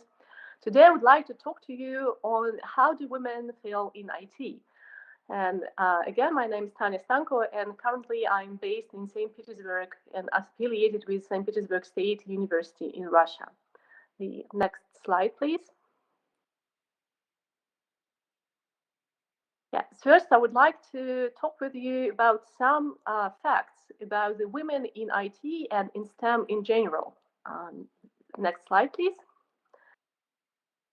There are many studies which are being conducted to investigate how do women feel in IT and STEM sector. And for example, we all probably aware that there is a degree gap between male and females in STEM discipline. And the good news is that more women than ever are earning STEM degrees nowadays. However, if we split STEM direction into particular areas and consider computer science as a direction, then for computer science, there is a decay in women representation. And there is only 19% of females earning computer science degree in 2016 versus 27% of women in 1997. Another interesting fact, sorry, can you come back? Yes. Another interesting fact is that the girls or women who study STEM or in particular computer science, they are more likely to continue in this direction. So they are more likely to pursue further degrees as master or PhD level. And on the next item, we see that there is 31% of females earning Master of Science degree in computer science in 2016 versus 28% in 1997.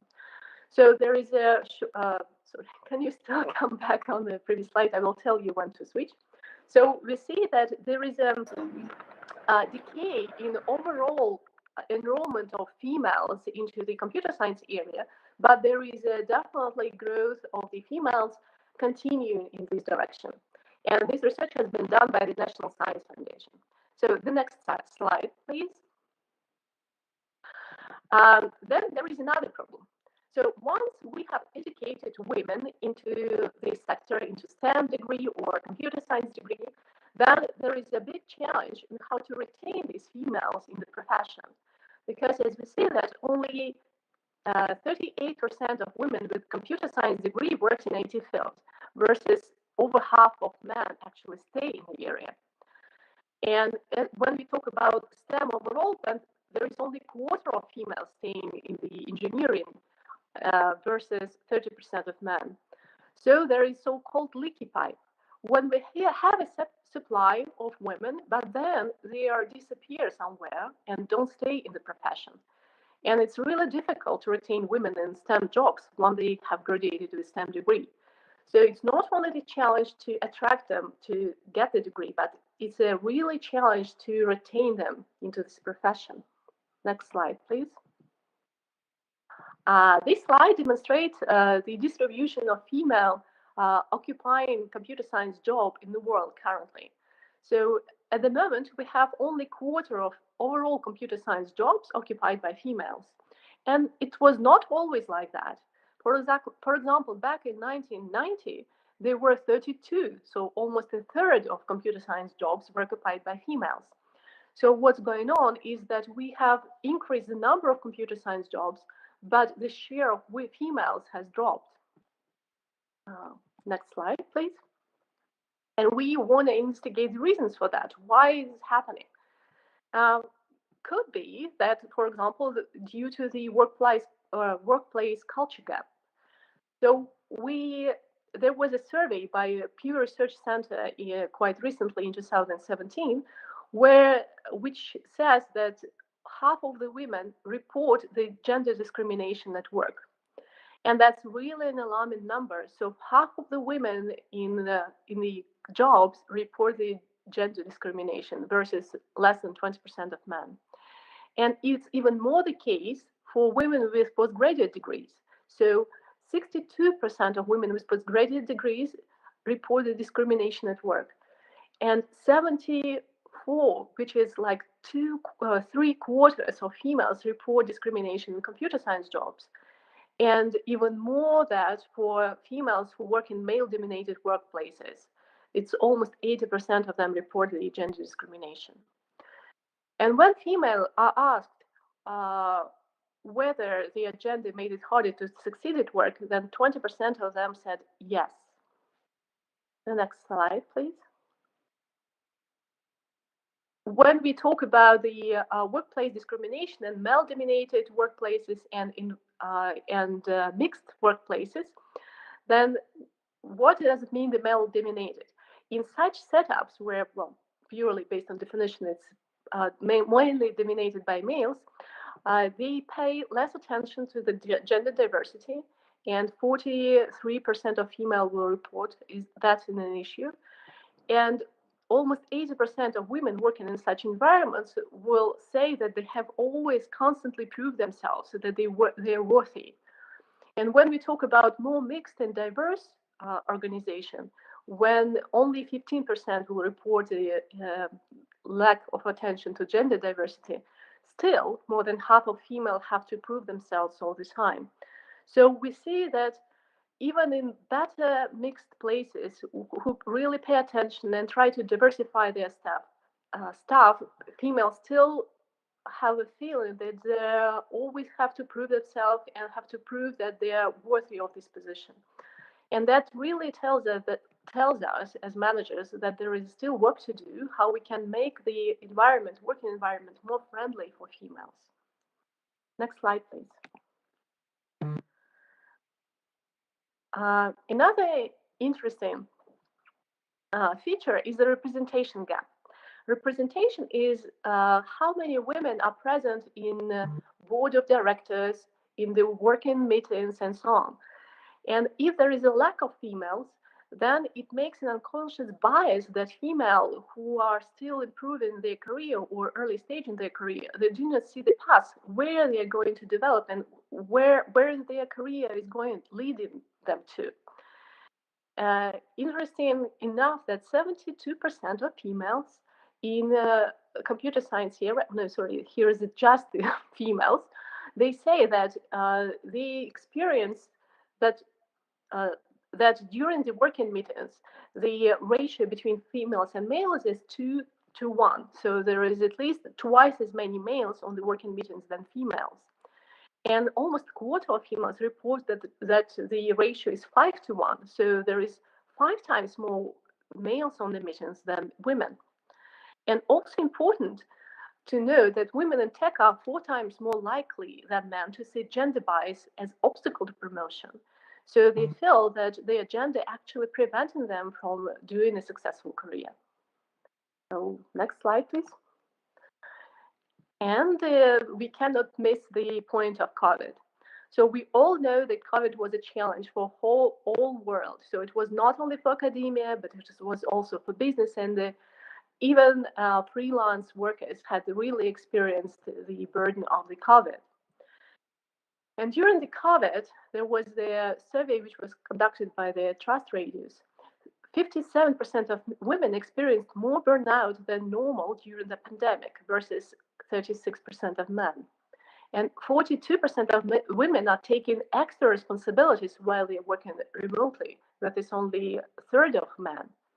And also, of course, females are usually expected to care more for children.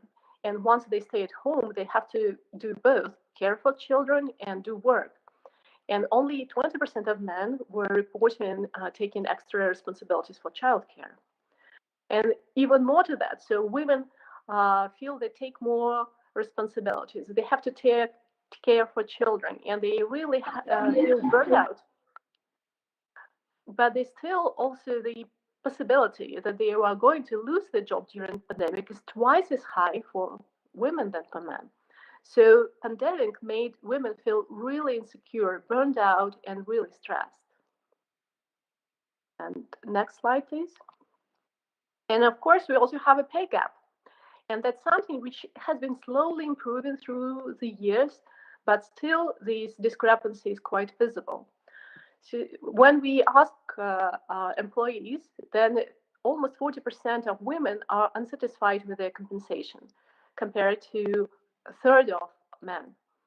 And if we look at those who are satisfied and compare their average salaries, then we see that women would earn around $94 per year versus men who earn $109 per year. And those who are unsatisfied will be 70 versus $82,000 per year. So we see here that women are constantly earning less. Even if they're satisfied with their job, they would still earn less on average than men. And if they're unsatisfied, they will also earn less than men. It's intriguing that there is a myth that women are more interested in benefits and flexibility rather than compensation. And apparently, this survey shows that it's not the case. More than half of women care about compensation, but it's only a third of men care about compensation as much. And it's even more interesting that almost all males, which is 75% of them, believe that women are paid equally. So it doesn't even cross their mind that for the same job, for the same position, women would be underpaid. So they don't even assume that it could be a possibility.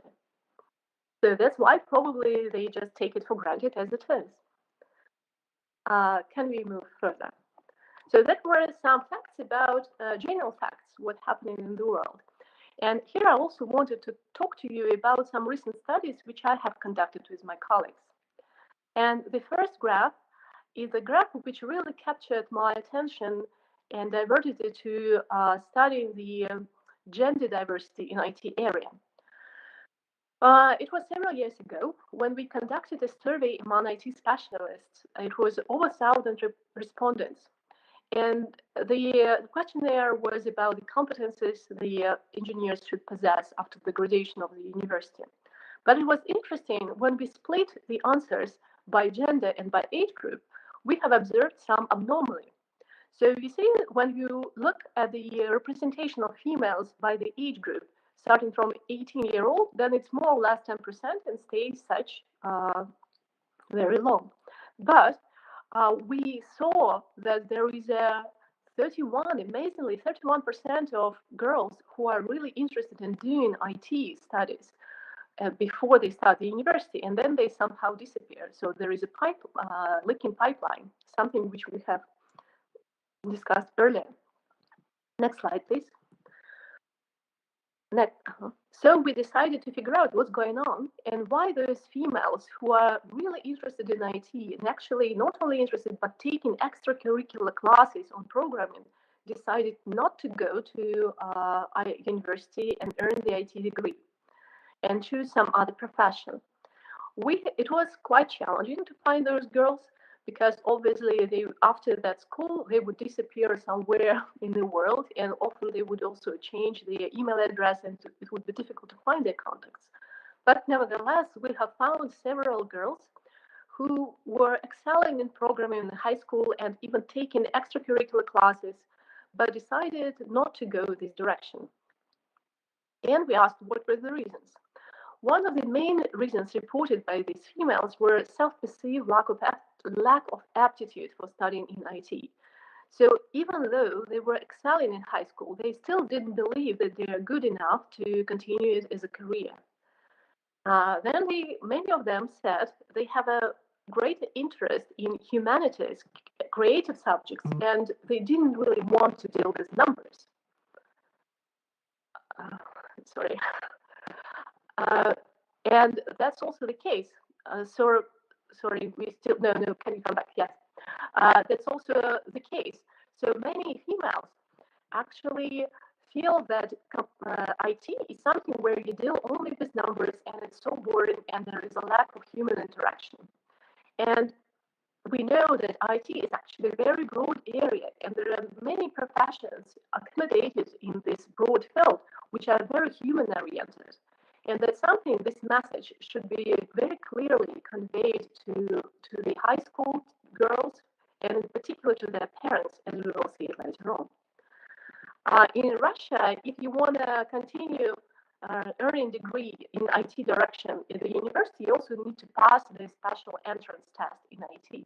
And many girls didn't even try to do it because they believed they wouldn't succeed. It was completely self-perceived weakness. And because they were pretty good in high school, but they said, oh, no, we wouldn't even pass this test, so we are not going even to take it. And of course, they have this fear of failure.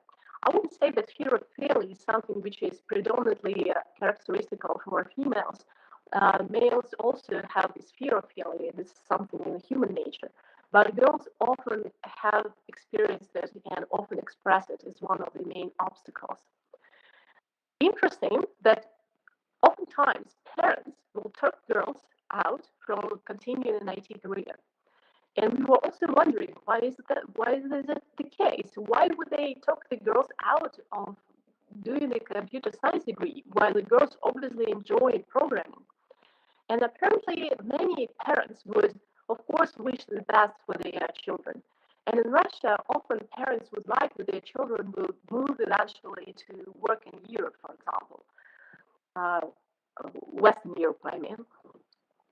And from the parents' perspective, they have more chances to find a job in Spain, for example, if they would take Spanish as a degree. And that's actually completely the opposite. There are way more chances for have an international position, an international job, and move somewhere around the world in the best countries if you have an IT degree, which is the most convertible and the most demanding job in the world currently. But for many parents, they just don't really realize that's the case. And of course, there is the unattractive image of IT specialists. So there is this myth that IT specialists are some male guys who are probably filthy, who don't wash themselves very much, who sit somewhere in the basement and only watch on the screen all the time. So when girls think about such a perspective of spending most of their time surrounded by such people, they say, oh, no, I don't want to be like that. And of course, we know that's not the case, and most of the current and modern IT companies are completely different, and you wouldn't find such filthy guys anymore. Okay, so that was one of the studies, and can we move further? And the next study, which we have performed just recently, and the papers are not even published yet, it's very fresh, is the study how women experience education in alternative education models. In this case, we were studying the École 42, which is the modern IT school, initially designed in France. And recently in Russia, they also opened such school as a franchise, and it's called School 21. So The education model is completely different from what we are used to consider as education. For example, there are no instructors, there are no professors, and there is no curriculum. So the learning process is happening through peer-to-peer pedagogy, which means that the students just sharing the knowledge with each other. And of course, they can access to all the knowledge in the world, and they can share experience with each other. Then another important feature is gamification. So they don't have grades as such, but they have levels which every student have to accomplish to continue further. And in Russian version of this school, there are 21 levels, and in French version, there are 42. That's why there is a name for it. So on each level, students have a specific complexity of the task. If they accomplish it, they move to the next level. And so by the end, they need to accomplish 21 levels. Another important feature is the cross-generational learning. So the students in such school are very diverse. They have the ages vary from 18 to 65 plus. The majority would really fall in the category from 20 to maybe 26, but there are quite a bit of students who are 60 plus. And for adult people, it's often the way how they can change their career or to improve their knowledge in IT direction. And since the whole setup is designed also to serve older generation, then they try to create a family-friendly environment. Though, as we will see later, it not always happens. So, next slide.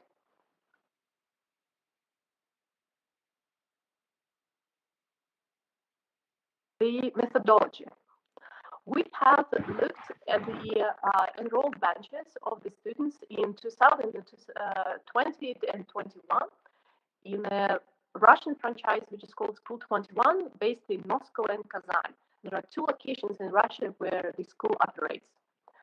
We had data on the student selection. So before being admitted to such schools, students go through so-called pools where they have some basic IT tests, and they have to pass them to be admitted to the school. And we had data on over 60,000 students in Moscow and about 2,000 students in Kazan from those schools. And from the students already enrolled, we had an information on the highest level achieved out of 21, on the number of dropouts, so those who actually dropped out from the program. Unfortunately, we don't know if they did it voluntarily or they were forced out, but that's information we have about their place of origin and about their agenda. On the top of that, we also conducted a survey among females only, and we had over 200 unique responses, and that corresponds to approximately a third of female students in overall population. The next slide, please. So the interesting features which we have discovered is that when we look at the pools on this very first selection process, then the females usually perform much better. So more women pass the admission tests than men. And as we see on those plots, in Moscow, there are 45% of females passing versus 41% of males. And in Kazan, it's 32% of females versus 29% of males. So the women go through this first selection much better. Then the education process starts, and what we observe there is the medium level. So basically, their medium performance is equal for male and females. So on average, we cannot say that males are more successful. However, if we look on the maximum levels of achieved, then maximum level for guys is about the level 20. So none of the students so far has achieved the level 21, and the highest level they achieved is 20s. But for females, unfortunately, it's the 15s. So none of the females so far has achieved higher. So on average, they perform pretty much equally, but those who are the best are really, the best males are better than the best females. Then the next slide. Then we looked at the dropout statistics.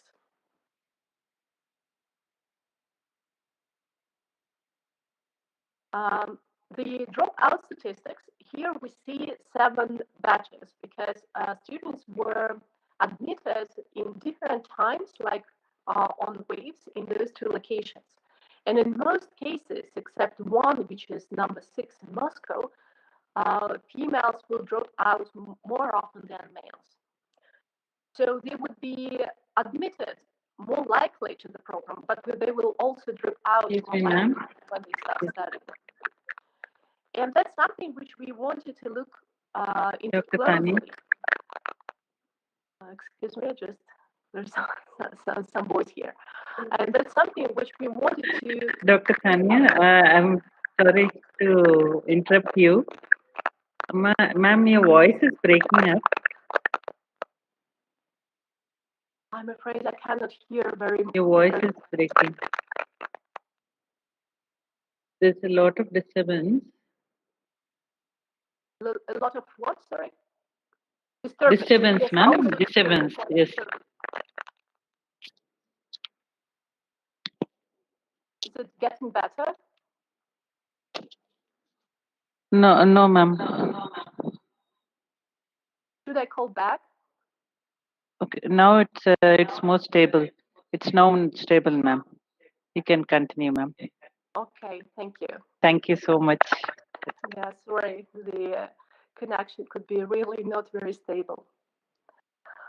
Okay, so let's come back to this plot where we see the dropout rates of males and females, and each of the 2 columns represent the enrollment in one or another location. So we had 7 intakes of the students to the school so far.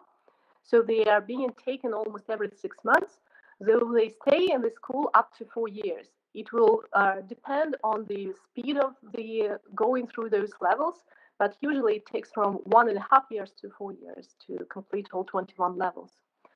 And we observed that there are more dropout for women than for men, and we would like to know why is it happening. So the next slide, please.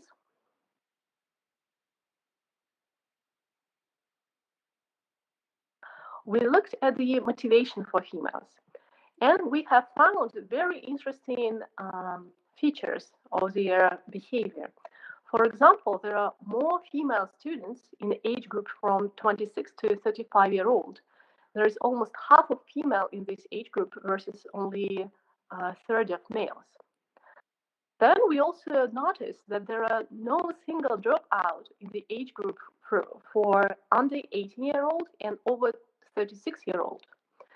And if we look at the male dropout rate, then they drop out more equally for all ages. And women are very persistent, those who are very young and those who are more mature from 35 plus, they wouldn't drop out at all, which means they're very much motivated and they will take it very seriously when they study at this school. We also discovered there are more females coming from a long distance to study, and the long distance is a really long distance. We here to look at the girls who arrived from over 500 kilometers to study, and some of them arrived even from 9,000 kilometers. And as you know, Russia is a big country, and it's really amazing and impressive that they come from such a long distance to participate in this school. For those who would arrive in Moscow is the capital, there is a third of women who would arrive from a long distance versus 27% of men. And for those who studied in Kazan, there is even more than half of female arrived from a long distance versus 37% of males. And also we noticed that based on the place of origin, females derived from over 500 kilometers tend to drop out less than male peers.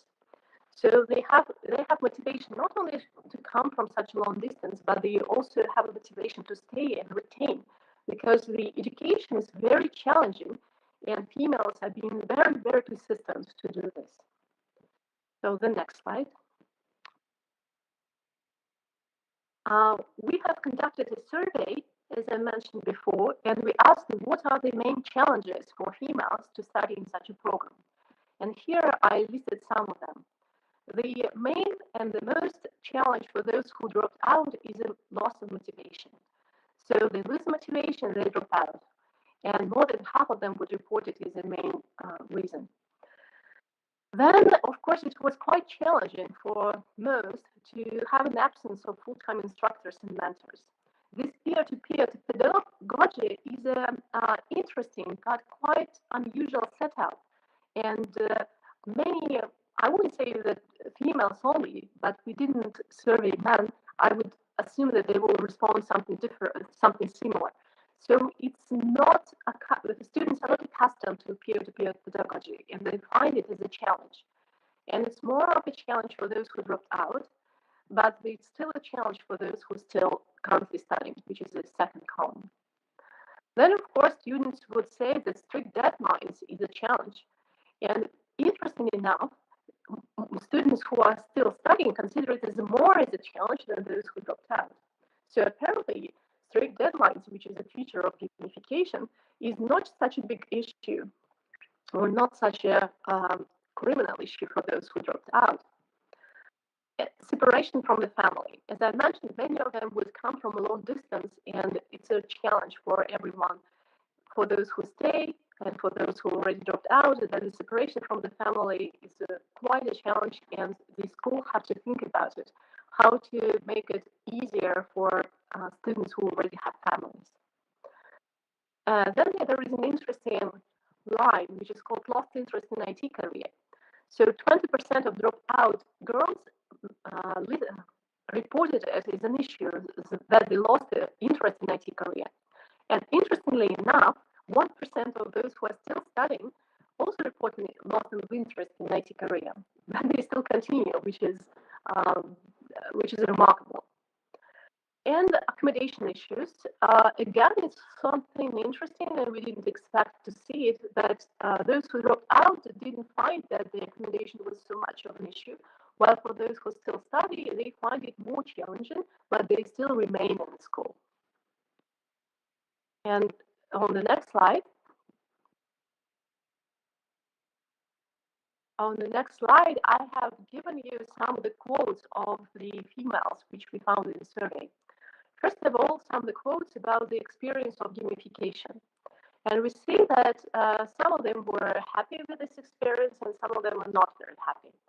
For example, the first girl said, the level of cheating and superficially and unfairly executed projects, often caused by, screwed up deadlines or the desire to score points. So she thinks that the gamification actually created an unhealthy environment which forced students to cheat. The second girl said, free schedule, but at the same time, deadlines do not allow you to procrastinate long with the projects. There is more freedom, but also more responsibility.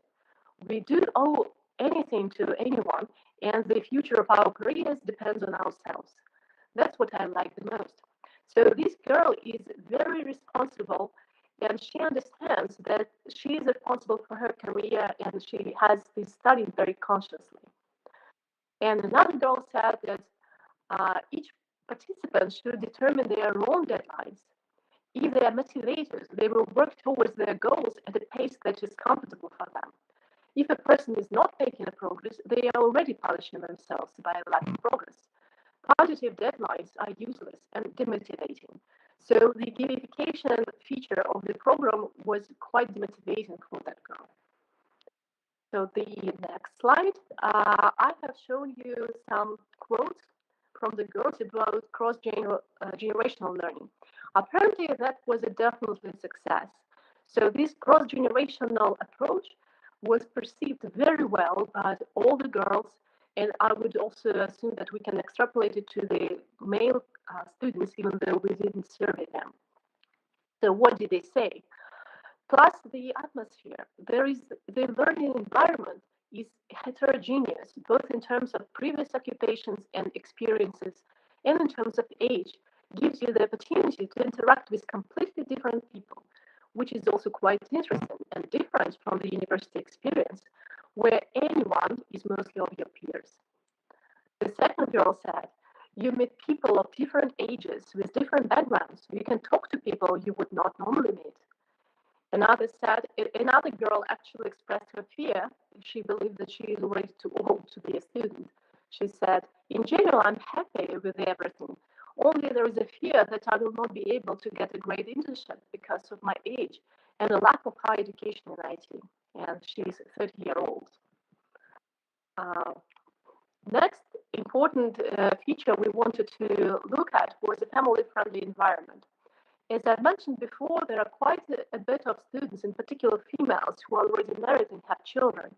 So the idea of school allowing them to stay intact.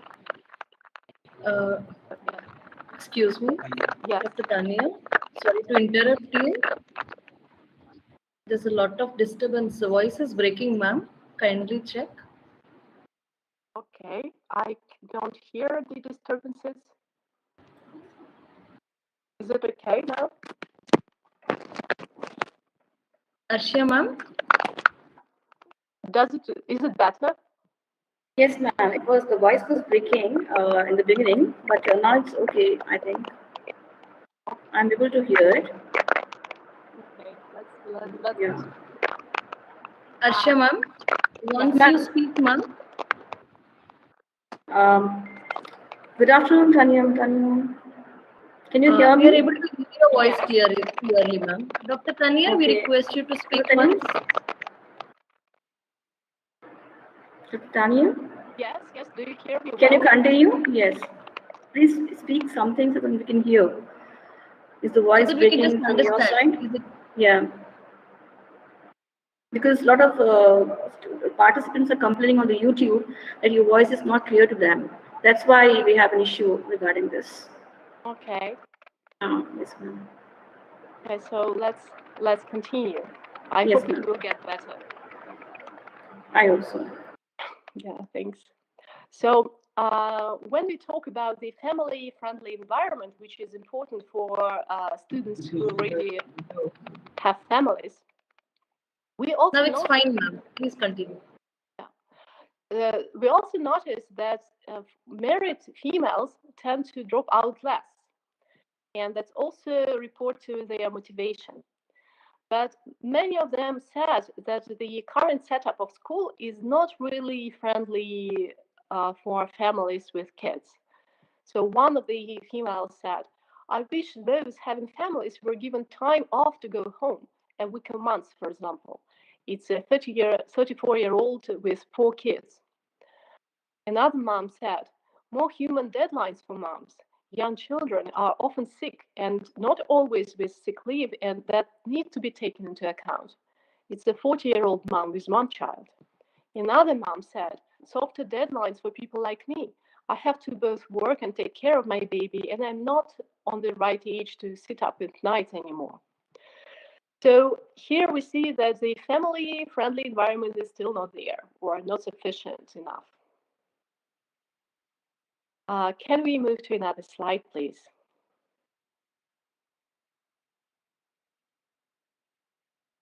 Yes. And also there were questions where we asked if females would prefer to have women-only intakes, because some of them really reported that they felt discrimination from their male peers, and we thought, maybe we can arrange just a female-only wave. But surprisingly enough, all females, those who already dropped out and who are still studying, were very much against this idea. So they were strongly disagree with the idea of women-only intake. And the next slide, please.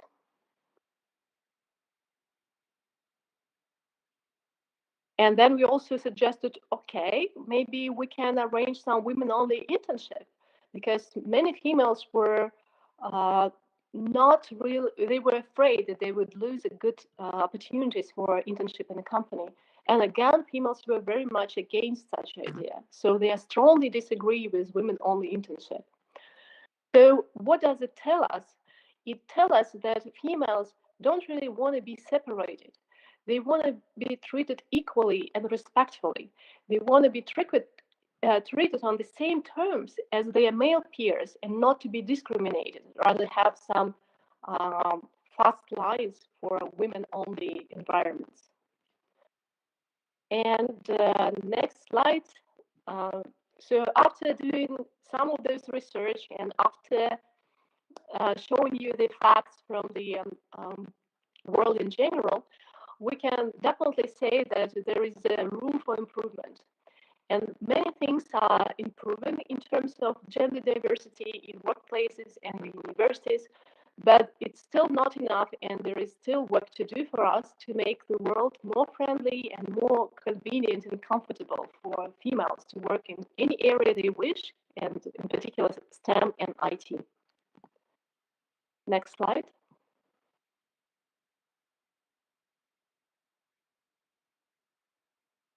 Well, I wanted to thank you very much for your attention, and you're welcome to ask any questions.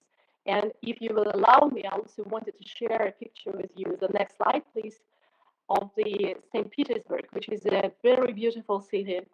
And it's a very beautiful time of the year when it's sunny and warm. And here we have on this picture one of the major landscapes, the cathedral, which is based in the center.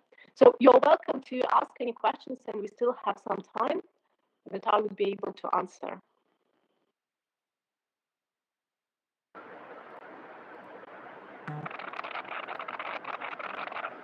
Yes, good afternoon, ma'am. Thank you very much, Dr. Tania, for an enlightening presentation on how do women feel in IT.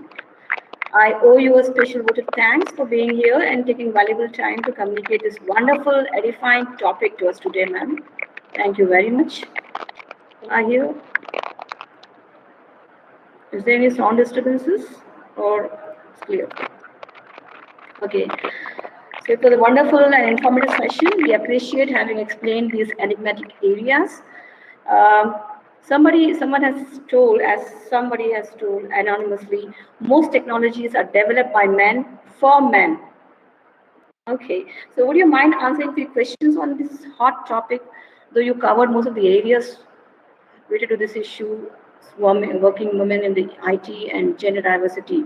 But we do have few queries. Would you mind answering it, ma'am?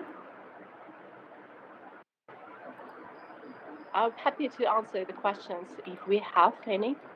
Yes, ma'am, we have it here. So I'll be sharing the questions with you here in the chat. The first question that has popped up is, what is one thing that men can do to help close the gap and make the tech world better for women? That is, how can men help make the tech sector a better place for working women?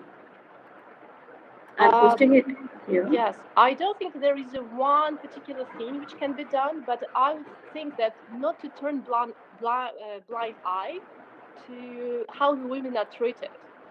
So, as we saw in the survey, so majority of men believe that they are paid as much as women, and I would, if I were the man, I would, for example, ask the employer if that's correct and to demonstrate the proof. We know that the salary is a close information for at least some averages, and equality can be demonstrated.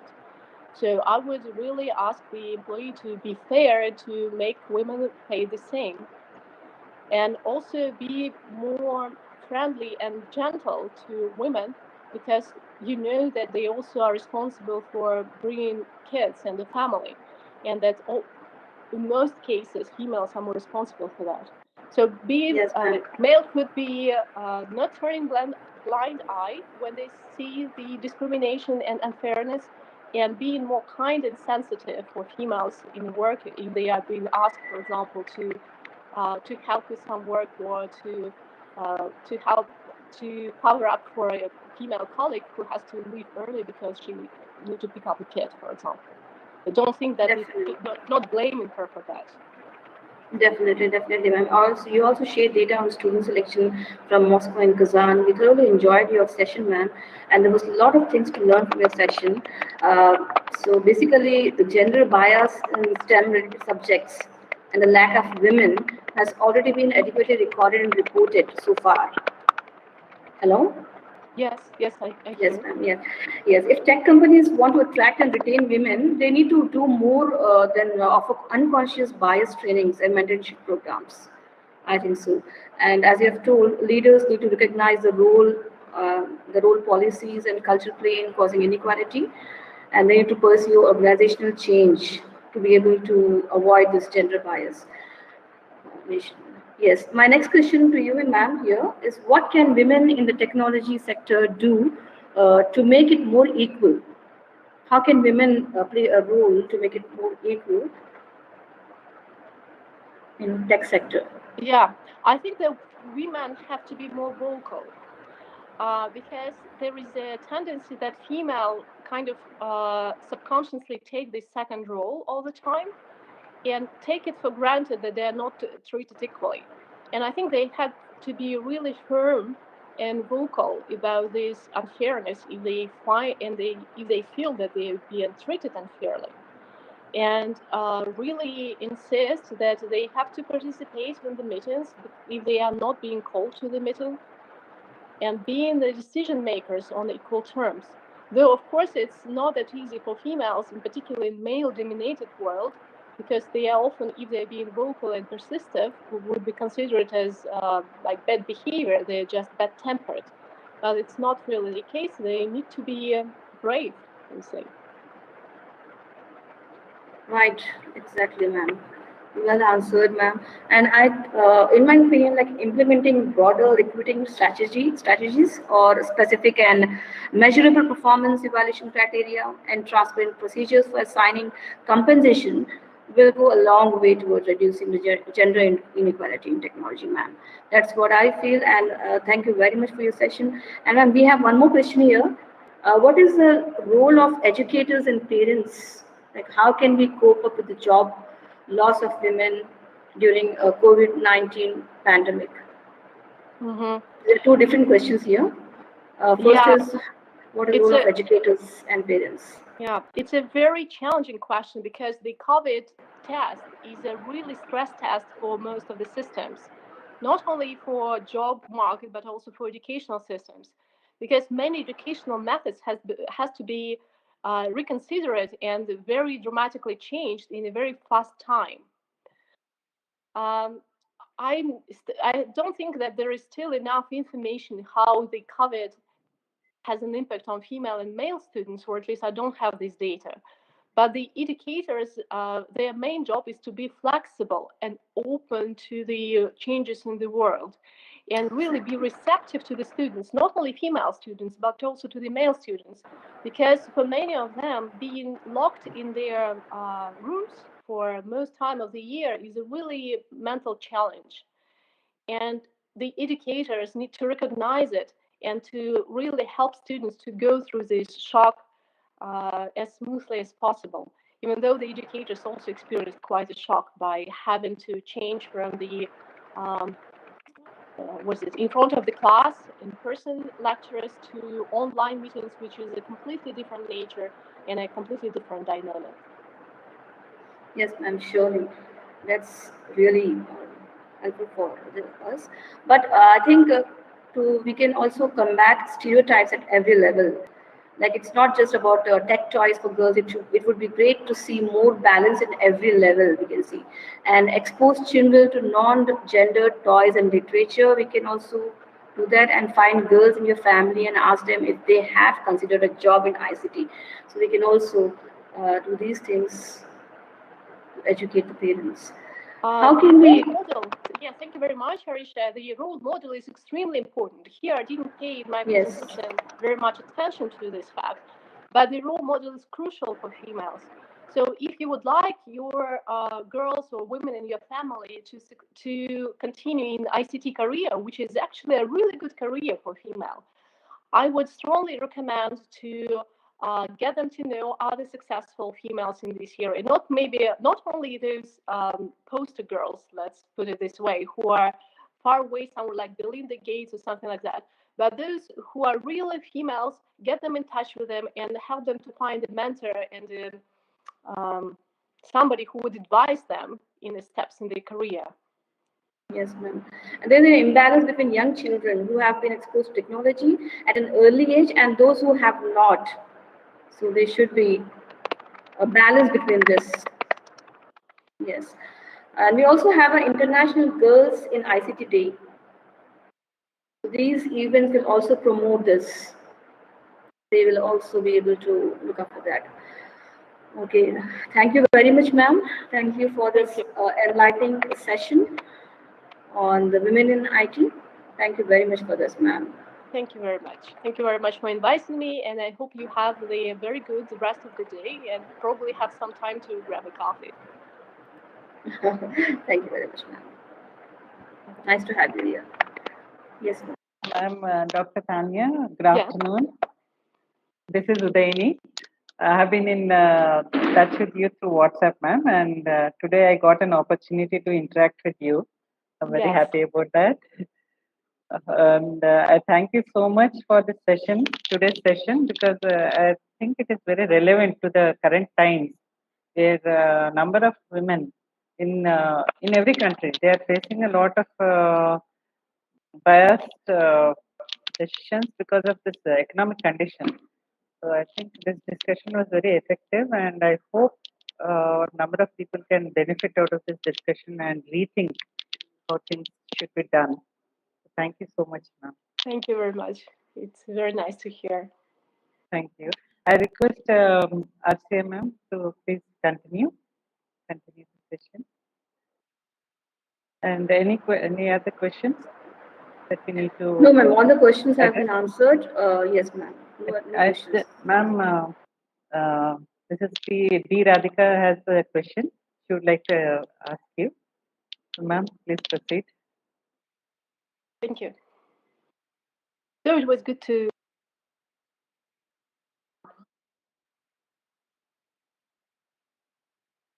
Oh, we don't hear cannot- you. Okay. Your mic is muted, ma'am. Radhika, ma'am, please unmute the mic.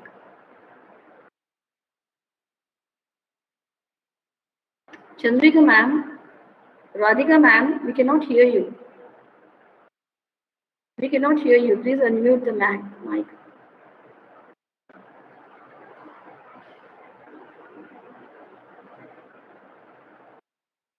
Well, maybe she has the same problem as me and doesn't work. Yes, ma'am. Ma'am, your microphone is muted, I think. Chandrika, ma'am. Chandana, ma'am. We're not able to hear you. Ma'am, ma'am will join just a second, ma'am. Okay.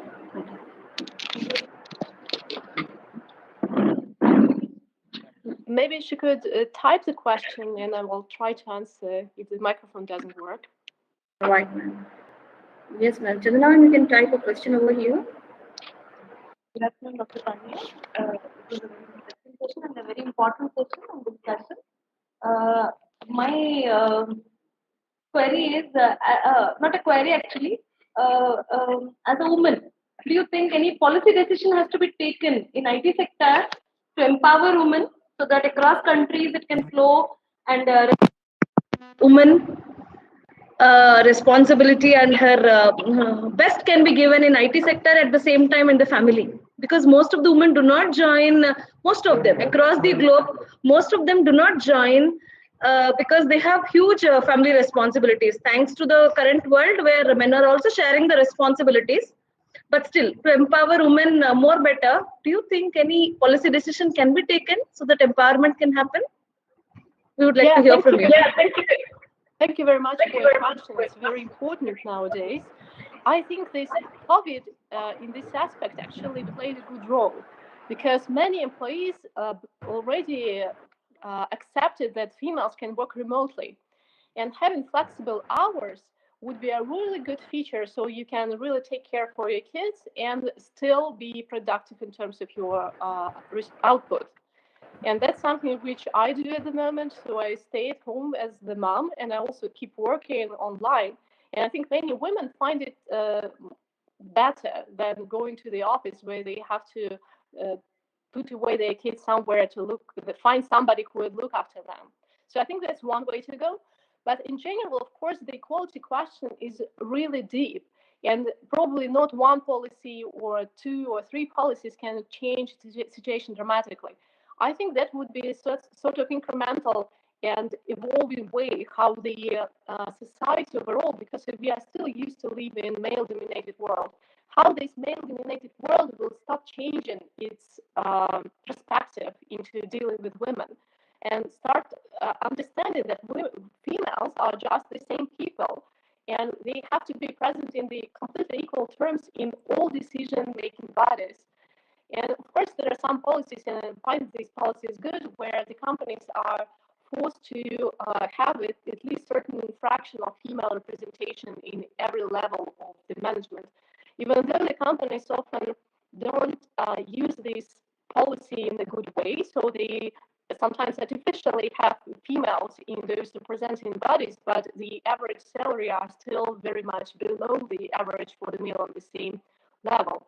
So, but there is a process. I think situation is somehow improving, and of course, women are. I really encourage women just to be brave, just stand up for themselves, and to vocalize their wishes and their ideas. Don't even expect that something will come from the top. Just ask for something you want, ask for something you need and what you find fair for yourself. I think that's probably the way to go.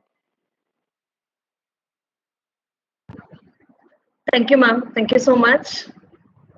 Thank you. Over to Arshia, ma'am.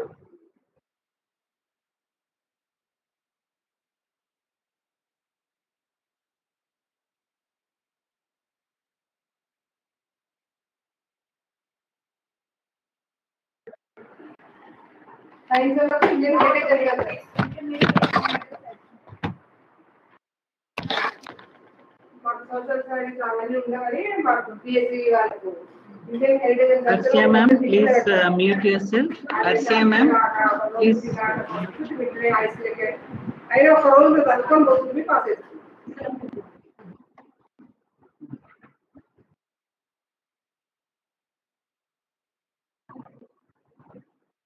Sorry for the inconvenience, ma'am. Dr. Tanya, it was a very nice session.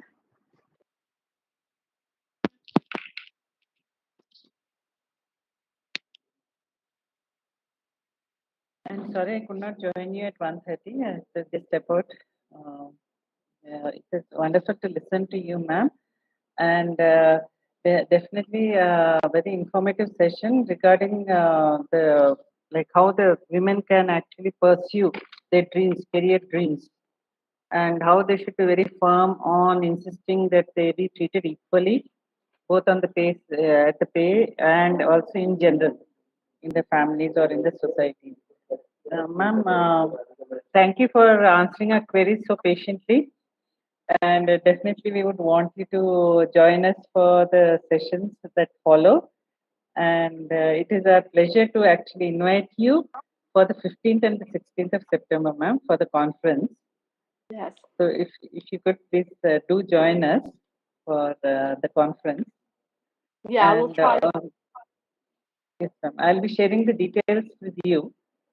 Thank you very much. Thank So you, I ma'am. wish you all a very good day. And unfortunately, now I need to turn off and to run for another meeting. It was my pleasure talking to you and Miss Chandra and Miss Tarisha. It was a pleasure meeting you, and we can stay in touch, obviously. Thank you very much. Definitely would love to have you in the other sessions, other events also associated with Stanley. And ma'am, a token of appreciation would be sent through your email, ma'am, shortly after the session. Thank you so much, ma'am. Thank you so much for spending the time with us. Thank you. Dear participants, we continue with the next session by Dr. Preeti Srinivas Sacha. She is the professor from PG Department of Computer Science from Sardar Patel University, Gujarat, India. And she will be joining us around 2:50. So just stay tuned, please. Thank you.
Good afternoon, Dr. Preeti. How are you Good doing? afternoon, madam. How are you doing, ma'am? Fine, madam. Thank you. Ma'am, would you like to try to share your screen once just before we start? Sure. I will check. Okay, sure, ma'am. I'll help you through the process. Sure.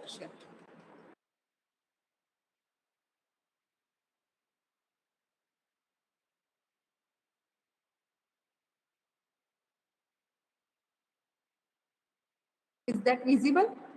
My screen? Ma'am, we need to give you the presenter. Yes, you are the presenter now. Okay. Ma'am, are you able to see the fourth symbol to the right towards the end next to the webcam symbol? There's one symbol from where you can share the Share screen. your screen. Yes. I can see that now. You click on that. Let me run my.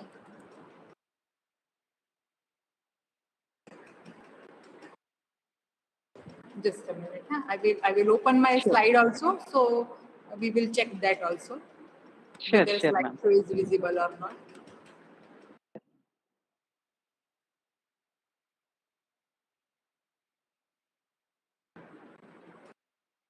Is this visible, madam? Yes, ma'am. Yes, ma'am. It's clear. Do I need to copy this presentation anywhere? Not No, necessarily. no, not necessary, ma'am. Yes, Fine. your I screen, have sharing your already shared screen. it with you, madam. Yes, ma'am. Okay. Yes, ma'am. So if you are more comfortable sharing the screen, that would be a perfect one, so that you need not upload any files. Okay, So that fine, would be madam. the best I am method, ma'am. comfortable with this, and I am making it, you can say, in a sharing mode only. Okay. I'm just Sure. waiting here only. Okay. Sure, ma'am. So there will be a small, we'll be having your profile up when we start the program. Sure. So shall And I then start again, you'll have sharing? to share. Yes, ma'am. Okay. Yes, ma'am. So that you can start up the session and later I can share. Sure, madam. Yes, ma'am. Ma'am, we'll be starting in about 5 to 7 minutes, ma'am. No problem, madam. Would Would that be okay? I'm new to this platform, the Big Blue platform. So that is why I have joined 10 minutes early. No problem, ma'am. We are most welcome and we are happy to have you here. Thank you so much, ma'am. Thank you, ma'am. So we will let you know as soon as we are ready to start, ma'am. Once we have. Sure. Ma'am, Arsia ma'am would be actually introducing you. Arsia ma'am, you are audible to us. I was just telling Dr. Preeti that we'll be starting in another 10 minutes.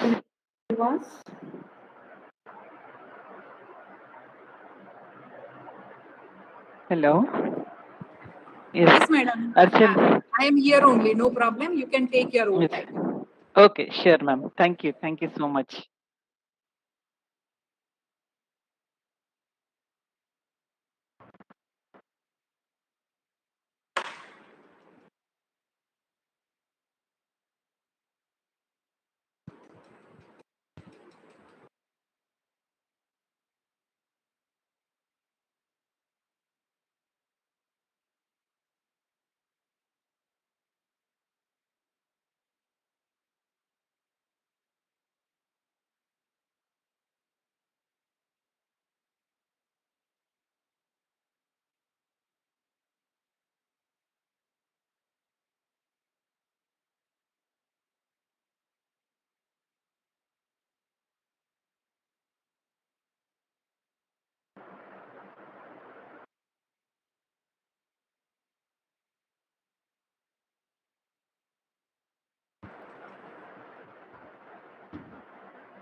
Dr. Preeti, are you there? Yes, madam.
Good afternoon to the participants, delegates, and Dr. Preeti.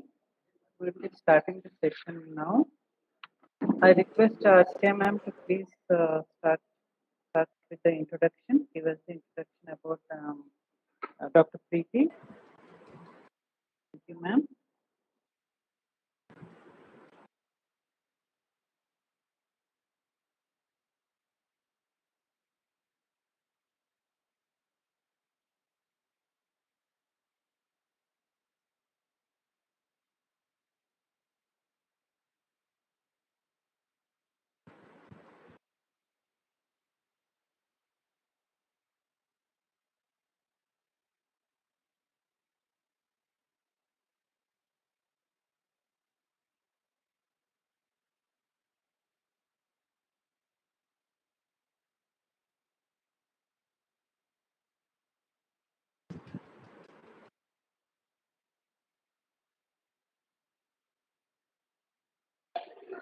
I request Chair Ma'am to please continue.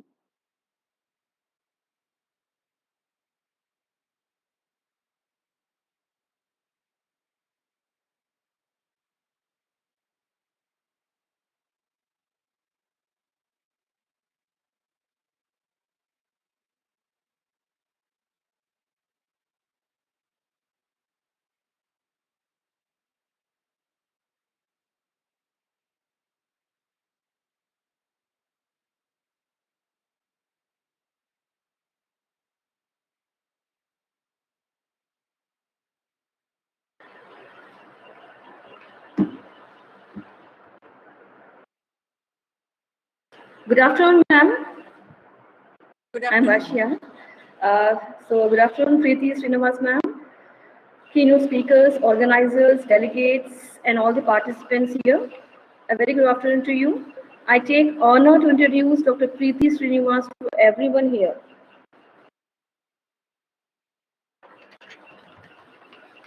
Dr. Preeti Srinivas Sajja is working with Postgraduate Department of Computer Science, Sardar Patel University, India since 1994 and presently holds a post of professor since 2009.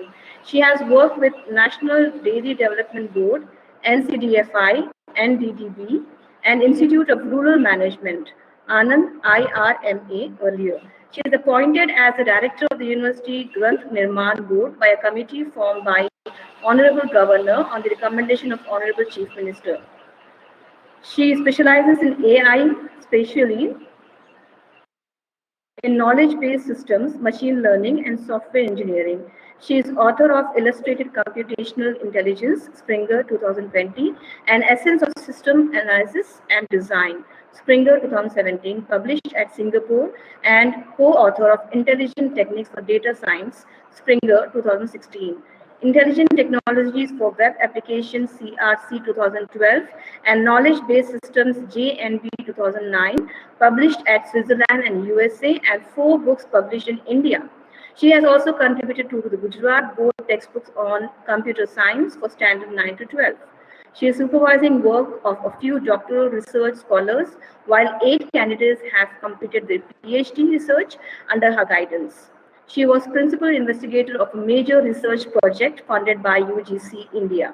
She has been co-investigator of an Indo-Russian project by DSD. She has 219 publications in books, book chapters, journals, and in proceedings of national and international conferences, out of which 8 publications have won Best Research Paper Awards, including the Sardar Patel Research Award twice.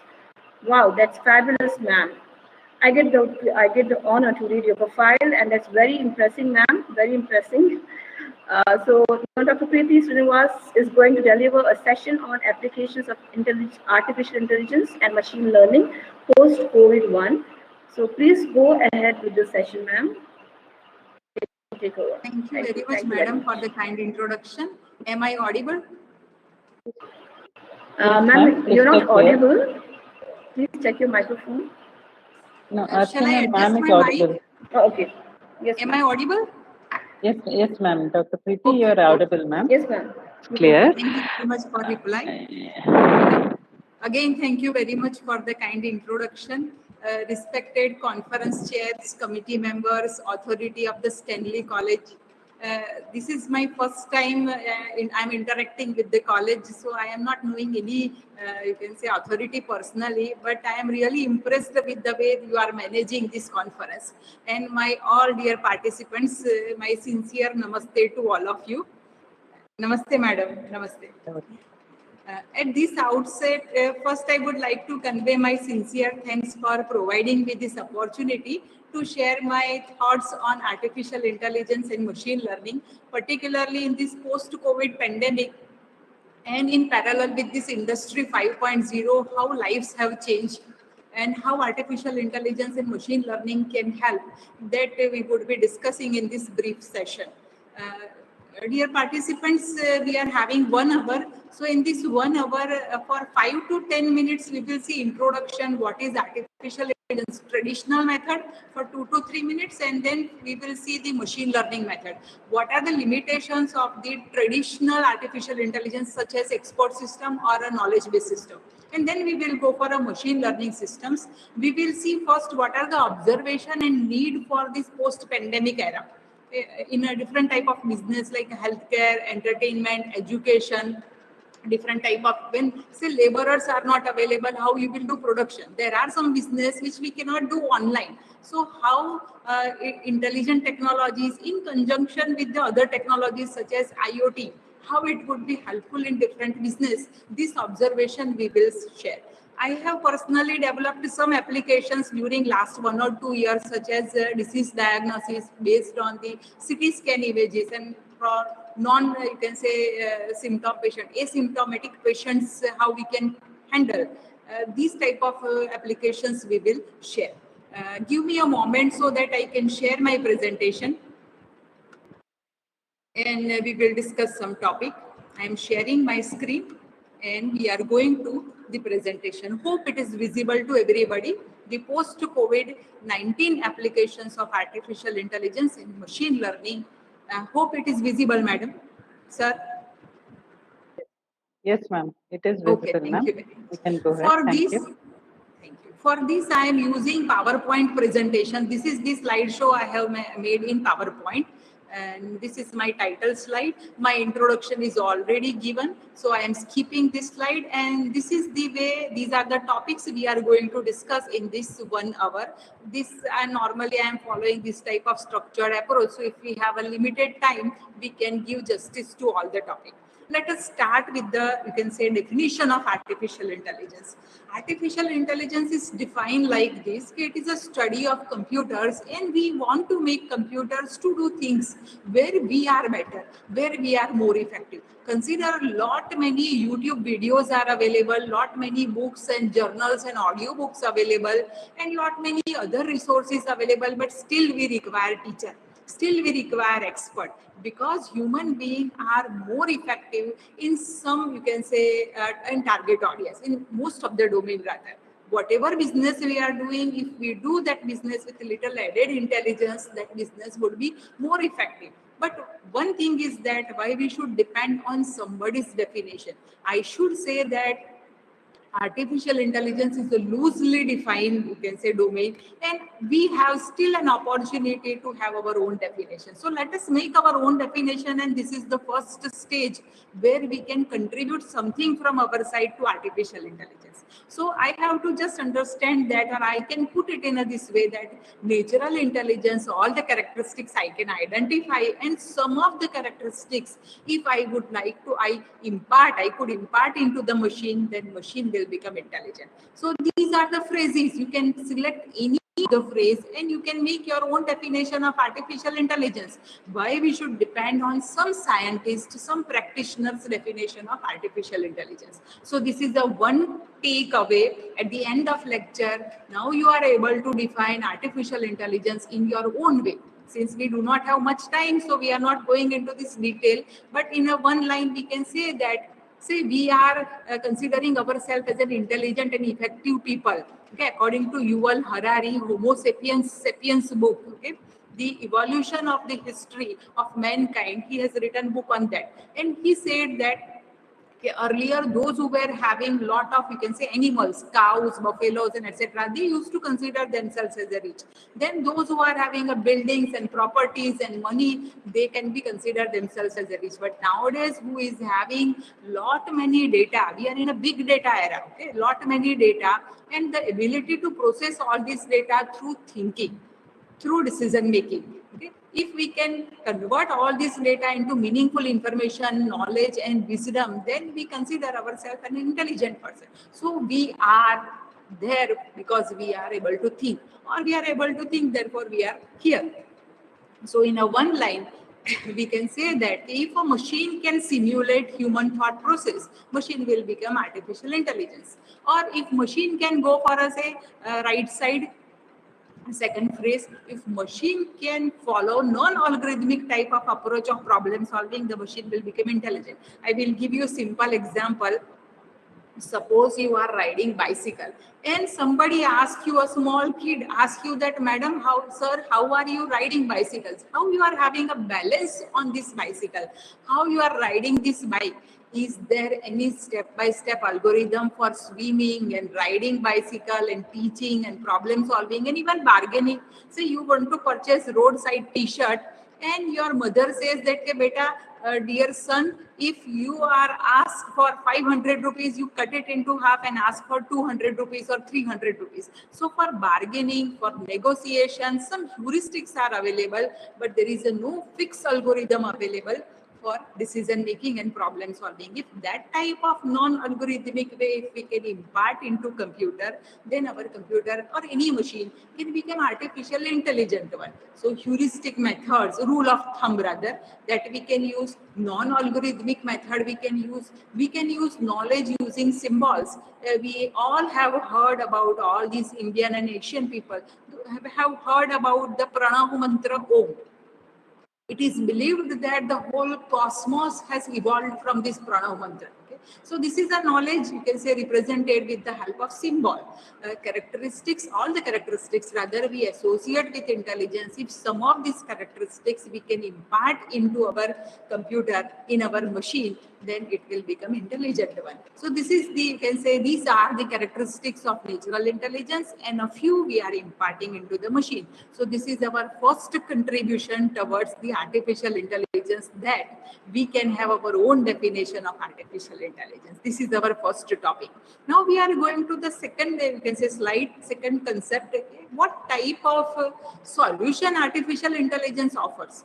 For example, if you are going to purchase tomatoes and potatoes in the market, and you are the, you can say, big data expert, you are the statistician, you are the neural network practitioner, you are the artificial intelligence engineer, and you are going to purchase potatoes and tomatoes. Will you apply the best first search and the breadth first search or an AI based search? No. Potato purchasing, tomato purchasing is a 5 minutes, 20 rupees job in India. You sometimes cannot get down off your car. You cannot come. You are not coming out of car, and you are, you can say, not wasting this 5 best potatoes from this, you can say, shop, 5 best potatoes from this another shop, and then best of the best. No, we are not doing that type of things.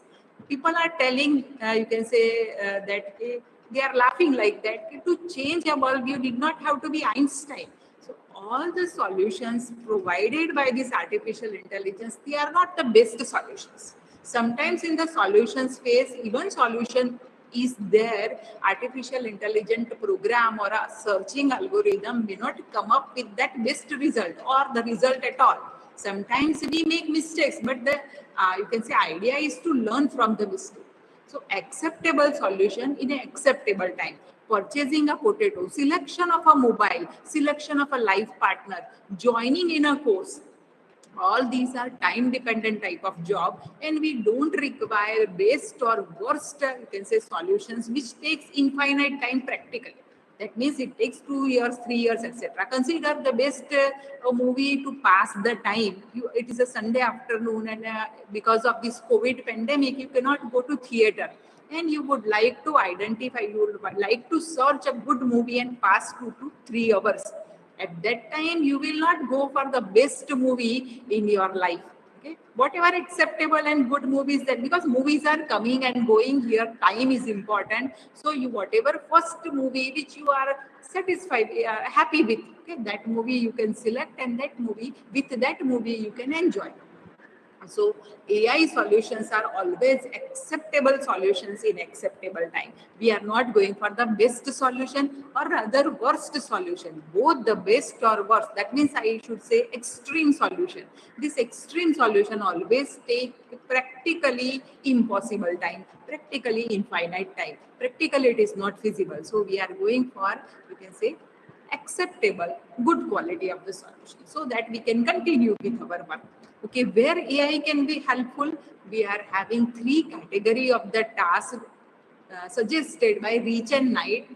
And this, you can say, concept or this discussion is available in the book Artificial Intelligence by Reach and Knight in a 1991 edition. They have divided the whole world task into 3 categories, which is known to us, those who are practicing artificial intelligence. The expert task, which requires experts such as fault finding in a machine, etc.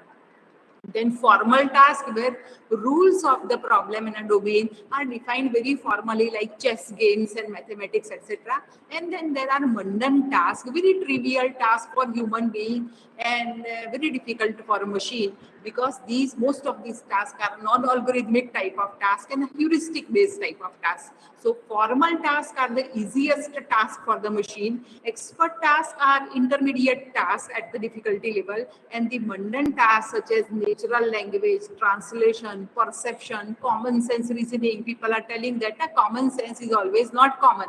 So balancing, robot control, common sense learning, reasoning, natural languages, perception, vision, speech, machine translation, image formation based on the translation type of tasks are very, very difficult for computer. These are mundane for, you can say, very, very trivial and preliminary task for human being. In a human being, children specialists and doctors used to say that the baby learns sitting in 6 months. Okay, 6 months sitting, 1 year walking, 2 year talking. Okay? So baby has got all hardware. Baby has got a complete healthy body, but before 6 months, baby can't sit. We have to put all those pillows and support, and then baby can sit. After 6 months, baby can sit straight, okay, without any support. Then after 1 year or 8 months to 1 year, baby can walk. So 6 months sitting, 1 year walking, 2 year talking. So within 2 years, without any training, without any programming and instruction, baby learns automatically how to fall down and how to walk and how to again fall down and how to learn from mistakes. So some of the tasks which are very, very trivial for human being, and they learn themselves automatically. But for machine, it is very difficult. This type of task actually works with a non-algorithmic way, or a kind of, I can say, different approach than that of a symbolic approach. So for a traditional artificial intelligence, it is really very difficult to go with this type of task. Okay, what is the traditional artificial intelligence or a symbolic artificial intelligence? In a symbolic artificial intelligence, we have to collect all type of knowledge available from variety of resources and put it in a knowledge base. Okay, put the knowledge, acquire the knowledge, repair the knowledge, correct the knowledge, validate the knowledge, cross-verify it, test it, document it, and properly arrange it, properly represent it in a knowledge base. Then you have to develop the inference engine, that is, from the 2 given pieces of the knowledge, it infers a new knowledge and a kind of additional self-learning, learning by case, and etc. And then explanation and reasoning, user interface, all these facility you need to develop. And then you are storing, you are documenting the knowledge, and based on the documented knowledge, the system is taking some sort of decision, solves our problem in an intelligent manner, depending on the knowledge. You can you can say approach multiple experts, and multiple experts knowledge, you have to check for a contradiction, but multiple experts knowledge you can store here. And there are 2 facilities like explanation and reasoning, both are different. Like for a reasoning, say police inspector example I used to give. A police inspector comes while I am taking this lecture and says that, madam, you are under arrest. But this police inspector has to speak it loudly. It is not being filmy. it has to speak loudly that yes, madam, because of or according to Indian Penal Code number 420, you are under arrest. He should come in a uniform. He should come before 6 p.m. evening. He should come along with a lady police officer, and he should speak out loudly. This is the reasoning. With a proper protocol, proper uniform, proper company, proper papers, and proper announcement. This is the reasoning. Then if I ask a question, that lady, another lady in my department is much more, you can say, rich, and much more, you can say, naughty, and she may be there, she was there at the time of, you can say, or at the place of, you can say, accident. Why don't you arrest that lady, and why me? Okay. Then additional explanation is given by my lawyer. The police inspector is bound to provide me a brief reasoning only. Just like the palmist used to say that, oh, your guru is very powerful, your Jupiter is very powerful, your Venus is very powerful. So what does it mean? Your Venus is powerful, and side by side your Jupiter is also powerful. That means you would be studying really very good. You are good in academic field, and all your money comes from your books, patents, and lectures. So this is the detailed explanation. The position of a planet, position of a Navagraha, okay, that you can always calculate. There is a science. So that is the reasoning, because your Pluto is in this position, and your Rahu Ketu in this position, and your Venus is in this position. Up to that it is reasoning. Later you are having explanation. Okay. So these all facilities you need to develop. The problem is in a development. Like a human baby, when we are having a human baby, we just provide a baby at a nice school. What we are doing to giving the baby? Nice school, nice environment, nice food, nice school bag, water bag, and all these formalities we complete, and we send our babies to the, you can say, school. And we depend on teachers that yes, teacher will teach the baby. Teachers depend on the parents and friends, and parents depends on the friends and teachers, and baby in this situation learns automatically by herself.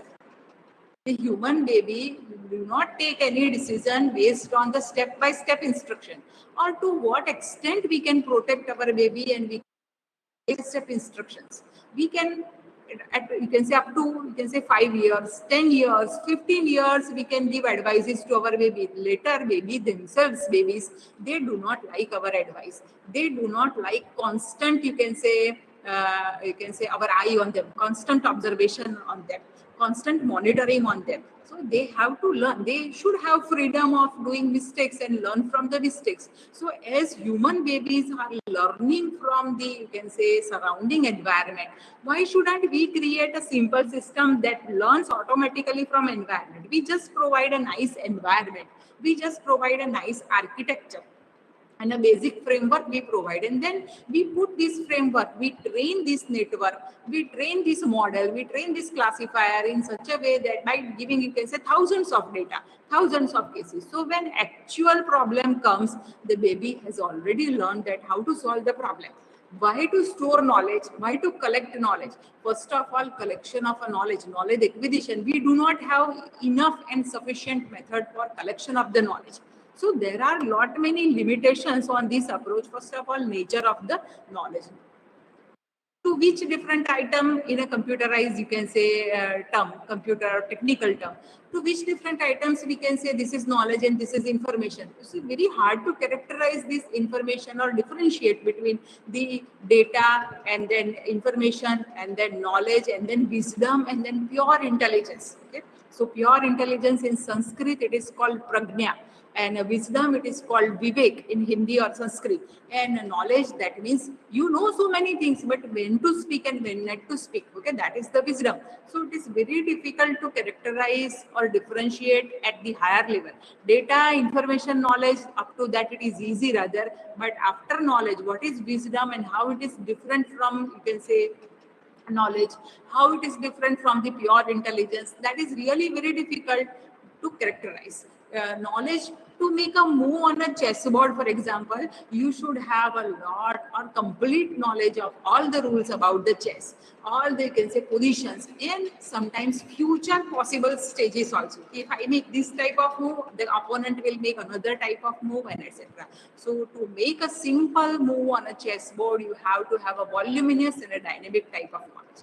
further knowledge is not increasing in a monotonic way. It can be non-monotonic also. Sometimes your age increases, but your knowledge may not increase. It decreases also. Acquisition of a knowledge, you have only support of fact-finding methods. But the between the lines type of knowledge, tacit type of knowledge, higher level knowledge, and knowledge from multiple experts, which is often contradictory, that is really very difficult for us. Taking lot of time, lot of, you can say, trouble, effort you have to give, and lot of cost you have to engage in that. Knowledge representation also, we are having a very few knowledge representation structure. So that is also a problem. And knowledge-based systems development model, expert system, for example, development models are also not there. We have Agile, we have Scrum, Agile, and etc. We have rapid application prototype. We have waterfall model, we have spiral model, we have prototype model, and all linear and other approaches. But these are the approaches which are applicable to the standard systems. There is no special model available for knowledge-based system development. I have tried to develop a model before 5 to 10 years in 2009, but a few models are available. Well-accepted models are not available. The large size of the knowledge base, again, it is very difficult to handle. So these are the limitation of the symbolic representation. So we are going for the bio-inspired computing. We are taking help from Mother Nature. We are taking inspiration from Mother Nature, and we take, you can say, consideration of, or we consider the models such as artificial neural network, genetic algorithms, fuzzy logic, swarm intelligence. Like you have seen ants, you have seen the migratory birds. They fly to these, you can say, warmer countries from frigid zone, like Russia, Norway, and etc. They are coming to the warmer countries, the Asian countries, African countries, in India, like that, and they lay their babies here, and then they fly back without their babies.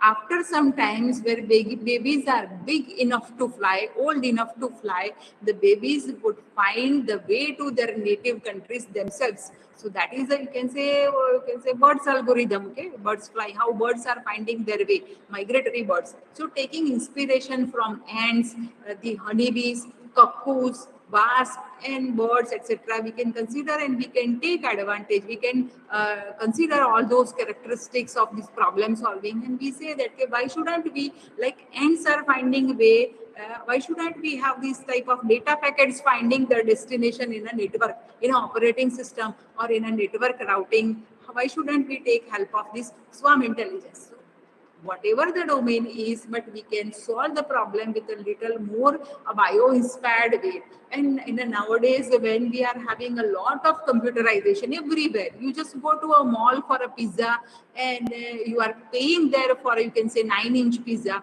and then you will be given, you can say, receipt, not a pizza. Then you have to show the computer-generated receipts when you pay.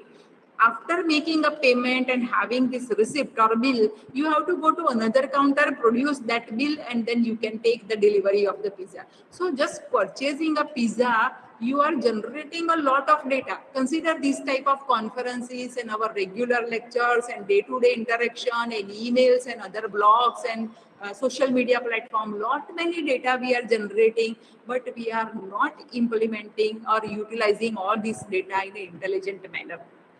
So this is the, you can say, this scenario requirement, particularly when this COVID comes. Next slide. What type of system we need in a post-COVID, you can say, 19 era? This COVID-19 has infected people in a great way, emotionally, socially, economically, and in many different aspects. People's life has been affected, and the way we are doing business, that has also changed. The first observation in this pandemic is ability to work independently. Consider the job of teachers like us. Now we do not have anybody to install, you can say, some software in our laptop and then work with this, and in our computer, say today we are using Oracle, but tomorrow some Miracle will be there and we have to work with Miracle. So every day new and new technology is coming, new and new solutions are coming, new type of, you can say, domestic, you can say, washing machine and oven and that type of, you can say, instruments are coming. All these things must be user friendly. And we have to work very independently, and for that we have to have a natural language or agent based, you can say, support with the system. It is a hardware, if it is a software, we require sheer amount of the customization, personalized content we want. Independently, you can say, very friendly machines we require. Another thing that is very effective on our problem, on our targets or target audience, and the safe infrastructure. Whatever hardware, software, or combination, but it must be safe. That is rather a very primitive and a basic requirement, but it must be effective. Evolutionary system. The system must learn from its mistakes. For example, Google, Siri, and Alexa. Of You can say some people believe that the Siri is good, and some people believe that the Alexa is good. So more you use Siri, it will be becoming better and better, because it is learning from your pronunciation, it is learning from your questions, it is learning from your history. So then only it will be effective for you. So if you use more on one particular platform, it is learning from you and it is becoming more effective for you. So this is the, you can say that it is an evolving software or evolving solutions. Obviously, it will be flexible and natural. And we must have automation in manufacturing, in service provision, in interaction and communication, okay, inspection and monitoring. For example, you cannot go to factory, okay, and a production you may not have enough help. So how to monitor, for example, bank employees or teachers or you can say other salesperson, how you can monitor? So there should be a workflow management systems in such a way that the smart people, what smart people will do, they work for half an hour and 1 hour full day, they will enjoy and sleep, and then they report it like anything, so that we think that, oh, this person has worked for 18 hours. And the poor fellow, those who are really working for 12 to 18 hours, they couldn't represent it well. So that we have to identify. Yes, smart people are always there in all the fields. So we need to identify the hardworking people, the smart people, and the really useful people for the organization. So that inspection and monitoring also requires some sort of, you can say, intelligent and effective technique. Why AI and ML would be helpful in this type of needs? Because of ubiquitous nature of and blending nature of artificial intelligence and machine learning. Whether you go for a traditional expert systems where you are collecting knowledge and then using knowledge, and whether you are going for a machine learning type of system such as fuzzy logic, genetic algorithm, neural network, and etc., which is learning knowledge from the data itself, finding hidden pattern and relations between from the data itself, not identifying the knowledge and not representing knowledge. So whatever type of system, whether it is a AI, whether it is a machine learning, but these type of systems have an ability to be utilized in pure area as well as applied area in almost all domains. Whatever you do, you can do it with a little intelligence. So what are the pure and applied areas? So those who are doing research or those who have done, you can say, some sort of post-graduation and etc., further studies, they are knowing about pure and applied, particularly mathematics. If you would like to contribute something in a mathematics, like new operators and etc., then it is a pure, you can say, research contribution.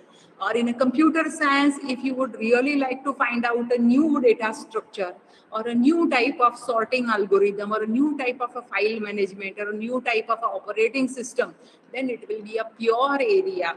And suppose you are identifying you can say a new data structure, so that you are you can say protocol information or a vaccine information or a healthcare related patients information can be stored. You can find out a new data structures for, you can say, image. Okay, in the last few years, we human being couldn't find out a new data structures. If you have searched the history, we are working with the old data structures. We are having up to some ontology, semantic web, and etc. We are having old data structures. Later, in last 5-10 years, we have not come up with a new type of data structure. So purely new type of data structure that can be applied in a banking, that can be applied in a patient monitoring, that can be applied in a business, that can be applied in e-commerce, etc., that can be applied in a network routing. That is a pure one. And in case of applied one, you are considering, you can say, different type of businesses and domains. For example, drug designing for, you can say, vaccine, you can say corona vaccine, okay, or a corona treatment. So applied and pure or combination of that type of applications are possible with the help of artificial intelligence and machine learning. We have discussed about the customization and fuzzy and a natural way, evolving and flexible solutions. So why we are having this artificial intelligence and ML solution? Because machines are always blessed with the efficiency, speed, accuracy, long time storage, and etc. Repetitive mechanical tasks can be done efficiently with the help of computers and all machines. But the computers are not effective because of this customization and naturalness and fuzziness and evolving nature, etc. If all those characteristics we can impart, natural intelligence if we can impart into computers have got a dual advantage of all the machines, have got a dual advantage of the efficiency also, the effectiveness also. And now we can have a multiple copies of doctors. You see, for making a doctor, we require at least 12th science and then at least 10 years study. And then we have to do experiment. Okay, without experiment, just by reading and getting degree, you cannot become doctor. You have to experience. You have to experiment and you have to practice on patient. Then only you become a good doctor. So once you become a good doctor, that is a time consuming, being a doctor. It is a time consuming, it is a costly and high effort taking type of solution or type of, you can say, scenario. Now we are having suppose an expert system or an ML based solution for advisory system, and this is diagnostic system within a 8, you can say, rupees CD or just a pen drive or upload it on the internet or a lighter version on a mobile, and you can have a multiple copies of such advisory system and disease diagnosis systems are available. So that is the advantage. Efficiency and effectiveness both can be combined. So whatever human limitations are there, that we are overcoming here with the help of AI and ML. And mostly this blending and ubiquitous nature of these intelligent systems, that will help a lot in almost all business. Every move you take, every step you take, every move you make, you can have use of artificial intelligence. Now coming to different areas, now we are having all these areas. So first is customized learning. I belong to academic field and most of us belong to academic field. So we have seen the effect of this pandemic in education field very, you can say, closely. So what we need, suppose we are taking physical class, we are having our students against us. We are having presence of student in the class and students are continuously giving us feedback from their facial expression, from their nodding, from their, you can say, body language, and sometimes verbally also. Students are giving continuous feedback, and accordingly we are actually dynamically arranging and making the sequence of learning. We add, we sometimes become slow, we repeat something. That type of customized learning is not possible on this platform, say Google Meet or this blue button platform or any other WebEx and other platform. It is not virtual platform, it is not possible because we are taking all the, you can say, similar class to each and every students. We are considering common level and we are not giving specific customized or tailor-made situations. To overcome this, I made a system. This is the system I have developed in 2014. Long back, before at least 7 to 8 years back, I have developed this system. It is published in 2014. I have developed this system in 2012. So between 2012 to 14, I have developed an agent-based system where we are having different agents. What is the basic idea? Instead of putting the lectures or a material in terms of, you can say, PDF and PowerPoint slides, we have made small components, small learning objects, independent learning objects in multimedia. And depending on students' level, now system will talk with the student first. And default sequence of the, you can say, presentation will be given. Sequence number, object number 1 will be taught, object number 2 will be taught, and 3, 4, and 5 will be taught. After some sort of teaching, say after 15 minutes or 20 minutes, system will ask question based on the material. And depending on the, you can say, speed and correctness ratio, we are identifying level of the student. And based on the level of the students, now system is dynamically evolving path. Later, we have used genetic algorithm also. Here we have used only, you can say, the agent-based system. So all these agents, this learning management, drills and quiz and question answer, all these agents we have not developed. For example, email and chat agent was earlier available. This code was available. We have slightly modified, converted into intelligent agent format, natural format, and then we have added. So all these agents are loosely coupled and talks with the systems and all the material available here in this knowledge base. Okay, and as you can say, small independent component, and according to level of student, some student will be given sequence 1 2 3 4 5 6 default one. Some students which are very poor, 1 1 2 2 3 3 repetition and different medias also.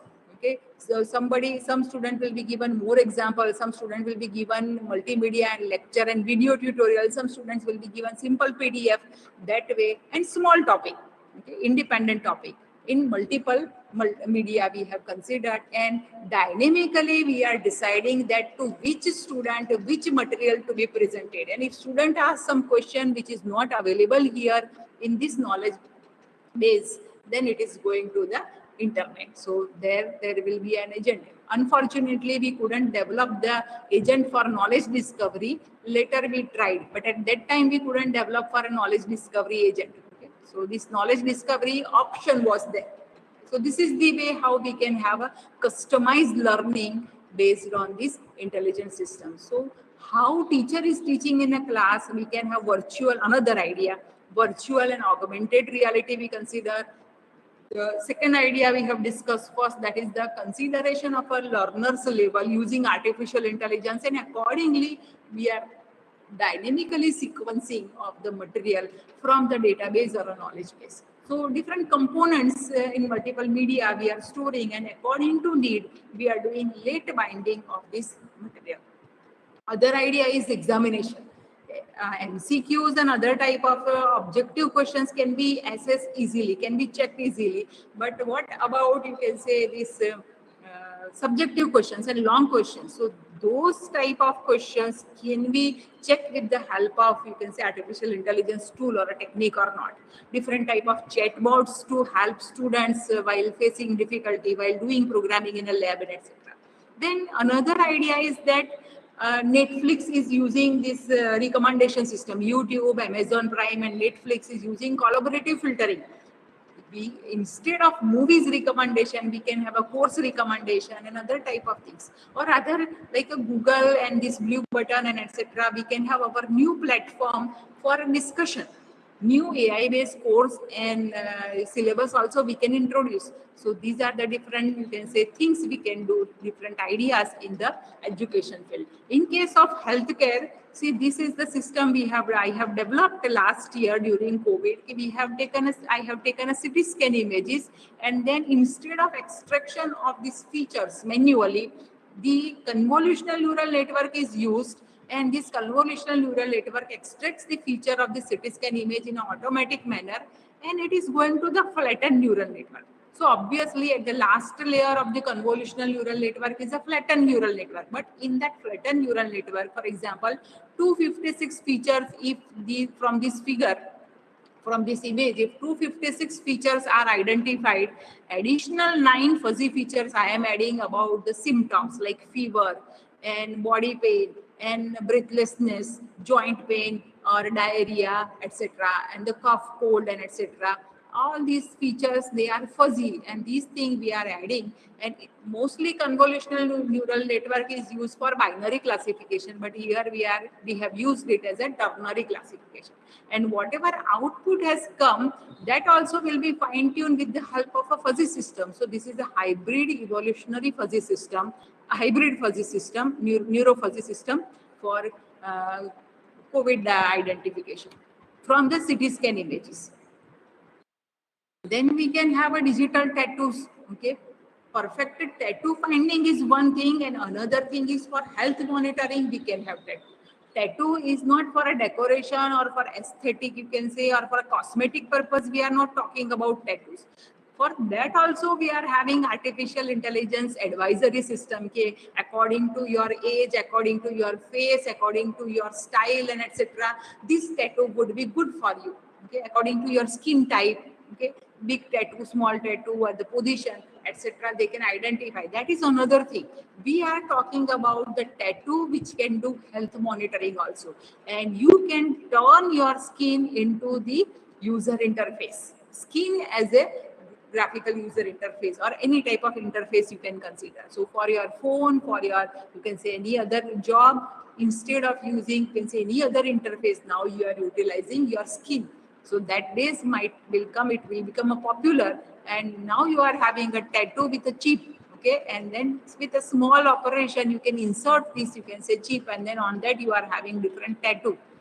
So that also can be there. Smart eye contact lens. Okay, you have to wear contact lens which is projecting some information on the object itself, just like you can say probably sixth sense technology.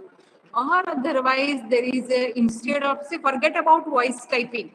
Now there are systems available from Windows 10 onwards. We are having a eye tracking software available. So suppose I am looking particularly, I'm staring particularly at one icon, that icon, word icon, for example. So Microsoft Word will be open. So that is a natural, you can say, interaction. For that, for Windows 10 onwards, if you would like to implement eye tracking, you have to have a hardware component there. Okay, for surgery and for any other type of, you can say, medical support, we are having operation as an assistant and etc. Robots are available. Okay, big data in healthcare about, say, vaccine tracker. Okay? Big data cannot be handled with the traditional systems. That is why we require artificial intelligence and machine learning. So everywhere, whatever business we are doing, particularly in this healthcare and etc., we are having data about patient, data about drugs, data about insurance, data about visitors, data about doctors, hospitals, and etc.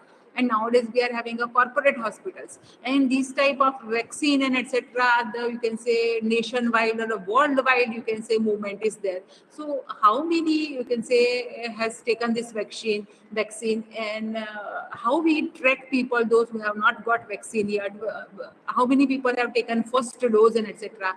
All these medical, administrative, and other type of data we can handle with different type of AI techniques. Okay, moral boosting and awareness systems. COVID, if you heard that you have got a COVID, emotionally you are disturbed, or you may not be that much disturbed, but your parents or your family members and your friends and colleagues, they got disturbed. So you have to have that type of awareness systems. And most important thing, if there are say symptoms available, you can always diagnose the things. People always go there to go to dispensary and hospital if there are symptoms. But if there are no symptoms available, most of us have heard about the patients who has identified this COVID or a cancer, etc. at the last stage directly. So early prediction, particularly where symptoms are not visible, at that time we can learn from, we can develop the model. Naive bias or a fuzzy naive bias or artificial neural network can handle the thousands of data and can check the parameters, so that we can early predict without having any symptom. We can predict whether you have a greater chance of having COVID or not. That we can predict. So early prediction of a disease before symptom appear, it is possible with the help of artificial intelligence and machine learning. Then another important, beside education we have seen, the healthcare idea we have seen. Now we are coming to the entertainment media and social media. Because in a lockdown period, if we have enough food and we have enough work, we are happy, but we have to pass the time also. So besides the healthcare, besides the medical field, besides the education, this is the third important area, that is entertainment. Okay? And educational gaming, social media, spam filtering, opinion and sentiment mining, online publishing to encourage new authors, web page filtering. Okay, our kids, children, students, and all family members, they are always there on the internet. And now we are having a good infrastructures in these developing countries like India. So we have many, you can say, sites are available at the department and institute also, organization also, at home also. We need to filter the web page. So some web pages are, you can say, really suspicious, or containing adult material or non-useful type of material. So those pages, we need to identify and filter that. There we cannot go by keywords only, okay, or a matrimonial profile matching or a job profile matching. Many people have, we can say, become jobless due to corona. So this type of job, the job provider and the, you can say, employer and the employee. So this profile matching, what they require and what is our requirement, that we can match. Same you can say thing can be done with the matrimonial profile matching also. So these are the different, you can say, ideas which are possible. The main idea here is collaborative filtering for over the top type of media. What to see, how to pass time, and so many things are available. Okay. See, this is a movie recommendation system. So same thing we can use for a course recommendation, or you can say job recommendation, matrimonial profile recommendation. We use for the collaborative type of systems, or any other type of technique we can use, and we can have some sort of AI and machine learning systems help in entertainment, media, and etc. This is a chess game. Okay. And we have seen about this blue whale and other, you can say, dangerous games also, addictive game also. So that also we can identify and we can prevent our child. Okay. In agriculture, this is the fourth area where we can have the help of artificial intelligence in a crop prediction. Okay, different type of soil, history of the crop, possibility of the rain, irrigation facility available, the previous crop, weather, knowledge of a person farmer, subsidies and grants available from the government, what are the possible returns, okay, and agribusiness, you can say, markets available nearby. Based on this, you can design a neural network that suggests you should go for tobacco, you should go for pulses, you should go for rice, paddy, you should go for sugarcane, like that. You can go for bananas, okay, pineapple. That way you can use neural network to suggest the crop for next cycle. Now we are having as a plant image. We can take a satellite image, or we can take this, you can say, drone images, and we can identify and monitor if this crop is really healthy or not. And not only healthy and not healthy type of disease crop, but you can distinguish from the satellite images. ISRO is doing this, okay. From satellite images, you can identify which are the plant and which is the unnecessary weed, unnecessary grass. And depending on height, depending on style of the leaf, depending on the color of the leaf, they are identifying these are the original plants, required plants. And these are the plants which are weeds. We don't want that. And then we are having some robots which can automatically remove the plants. Okay? We can have crop monitoring through drone. We can have IoT and combination of, you can say, this artificial intelligence, machine learning techniques for smart cow house, temperature of the cow, water utilization of the cow, and then management of the green water, blue water, black water, and all these things you can consider, whether the cow has taken a food or not, whether the cow is in a danger or not. So temperature mainly. So different type of small sensors, and you can say few dollars these sensors are coming, few rupees these sensors are coming, that you can combine with the artificial intelligence. Same thing you can do with the help of, you can say, babysitting also. Okay, you are a baby, you are actually governance is there, or Aya is there, and servant is there, and that servant is monitoring your baby, and you are going for a job. So you should have some small CCTV camera with sensor. If baby, and that if baby is doing something fishy activity, not a regular activity, we should not be always there along with the bedside patient of ICU or a babies or a cows and etc. So this intelligent camera, sensor, and combination of a software can monitor suspicious activities of the wards, cow and children and patients and etc. can be continuously monitored. Okay, in ICU also you can put, in a smart cow house also you can put, in your baby nursery also you can put. Then banking, everything has become, you can say, automated and online. So why shouldn't we have online commercial activities? Earlier it was, you can say, less amount of activities we were doing, but nowadays we are having so many activities, starting from medicine, grocery, clothes, fashion, everything, shoes, all the things we are purchasing online, because due to COVID, due to lockdown, we are avoiding the crowd. We are not going physically to different shops for purchase. For shopping, we are not doing physically. For shopping, we are going online systems. So when we are doing all credit card, debit card, and etc., I have developed last year this another system, that is the artificial neural network and fuzzy logic combination for this credit card fraud detection. And there we have used different type of heuristics. Okay, those who are fraudsters, number one, they are having more than one credit card. At my home, suppose 5 people are there. So how many credit cards should I have? 5, 6, or 7? Not more than that. But fraudsters are having a 20 credit card. So that is one heuristic. Fraudsters are doing shopping at a night time. You can say not obvious timing. Normally, when we do shopping, okay, morning time, afternoon time, evening time. So during daytime. So in India, daytime we are doing shopping. But suppose the shopping time, shopping location is in India, Bangalore, for example, and you are doing shopping at 3 a.m. and that is about the gold coin. You are not, say, fraudsters will not purchase air conditioning machine. Fraudster will purchase small items that can be easily converted into money. Number one, big furniture, dining table, air conditioning machine will not be purchased by the fraudster.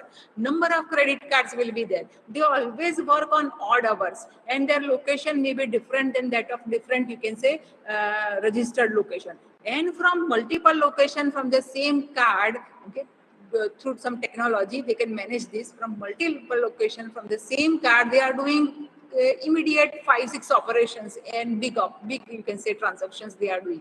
These type of heuristics we are using in this fuzzy logic, and we are classifying this credit card transaction into the valid transaction, totally invalid transactions, or undetermined, 3 categories. So I have used neural network in classifying the transaction, and later I fine tune with the help of heuristic. So this is another example in a banking, how we can use this artificial intelligence and learning post-COVID in banking.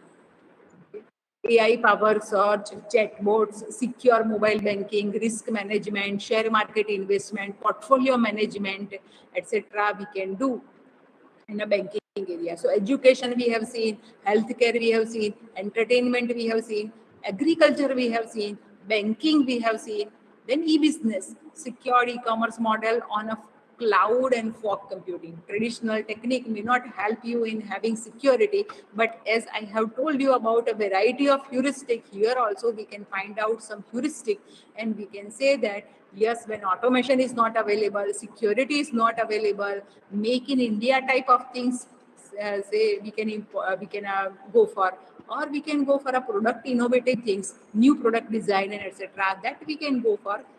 Say these are some examples of e-business, like this. This is a kind of a paper bottle of sanitizers. Okay. Why to carry the complete full bottle of sanitizer? We just have a disposable paper bottle of sanitizers, 1 rupee, 2 rupee each. Okay. When domestic help is not available, maid is not available, so we have to clean home. So this type of vacuum cleaner, intelligent vacuum cleaners are available. Google, Siri, Alexa assistant available. Wearable devices are available, smart devices. And we have these robots also. Vending machines are available. Like milk required, medicines are required, vegetables are required. Coca-Cola, if it is not there, it is okay with us. Okay, but at least milk is required for kids and for senior citizens. Vegetables required, some medicine required. So these type of robot can come to our doorstep at fixed time and can give us medicine, can give us this. This is the Praveen Mistry gesture-based technology, 6th Sense. So all these are ideas of e-business, and post-COVID, these ideas are going to come up. These are the requirements. These are the different requirements. IoT, smart house, smart village, smart industries required in parallel with Industry 5.0. Rather, Industry 5.0 uses intelligent technologies and IoT, a combination of that.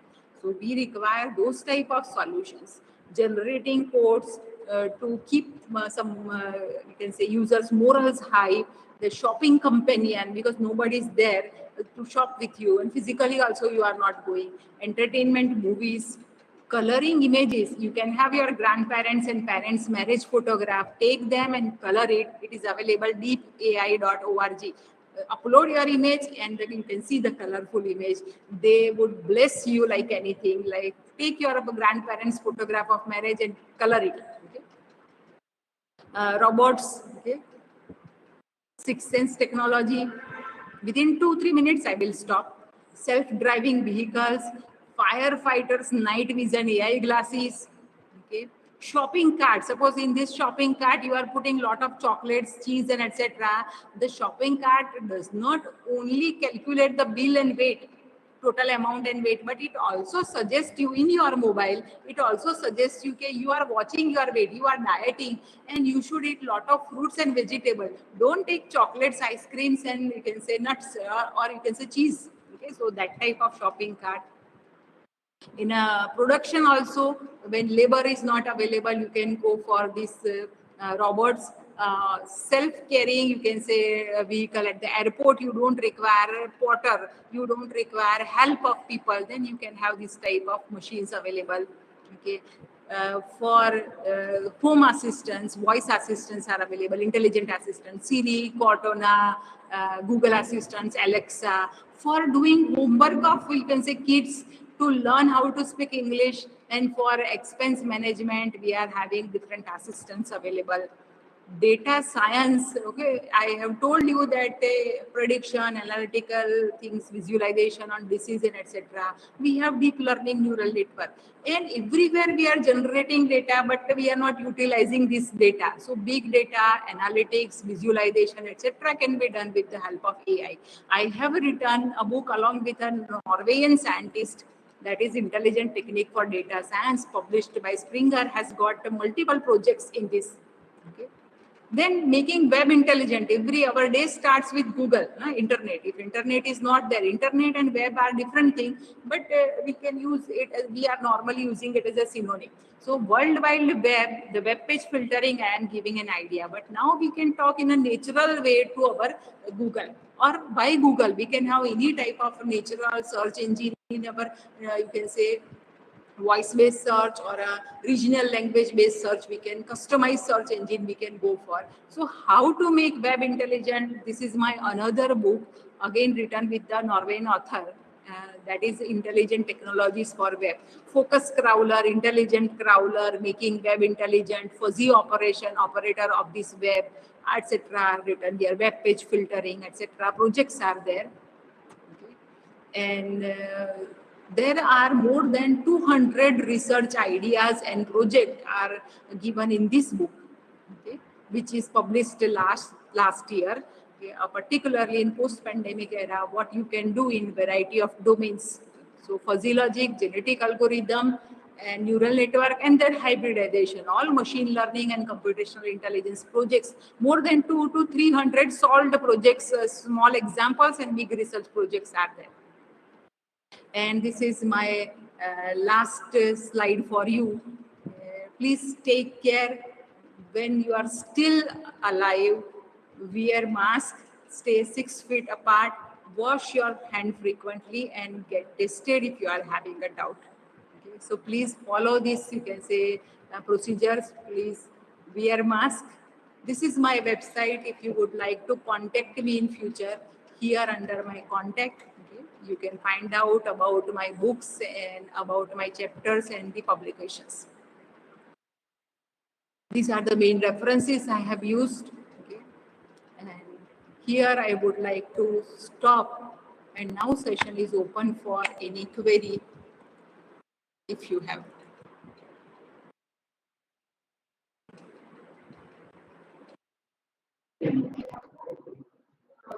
Thank you so much, ma'am.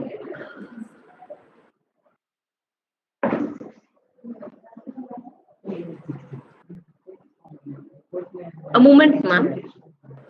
Please. Thank you so much. I'm Radhika, Assistant Professor in CSC. Very glad to hear your session, ma'am. I'm glad you liked it. Yeah, it is really very, very informative, ma'am, and it's a pleasure listening to such a vibrant speaker. You have shared a lot of information with us.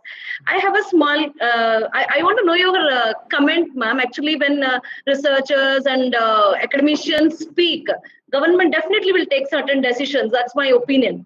I feel when knowledgeable people speak out and the society will definitely change. Lookout will change.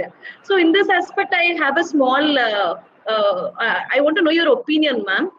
AI is into world and all that. What about healthcare, ma'am? What policies or what things should come up so that the society improves more in healthcare? Met with an accident, immediately reaches a hospital without asking a question. First aid has to be done, and what are the details of that patient should be automatically identified by the hospital authorities, like maybe Aadhaar number, PAN card number, his medical, pre-medical details, all such things. So generic, and anybody can meet such situations. God forbid, nobody should meet. But if at all they meet and they go to a hospital, questions should not be there. Without questions, the first aid and the required care has to be there. And also the pre-medical data has to be available in the hospitals. That is what every one of us feel. So regarding this, certain policies, if at all comes out in society, because AI is much into the world, then it will be really helping the society to gain to become more strong. We would like to know your comments, ma'am.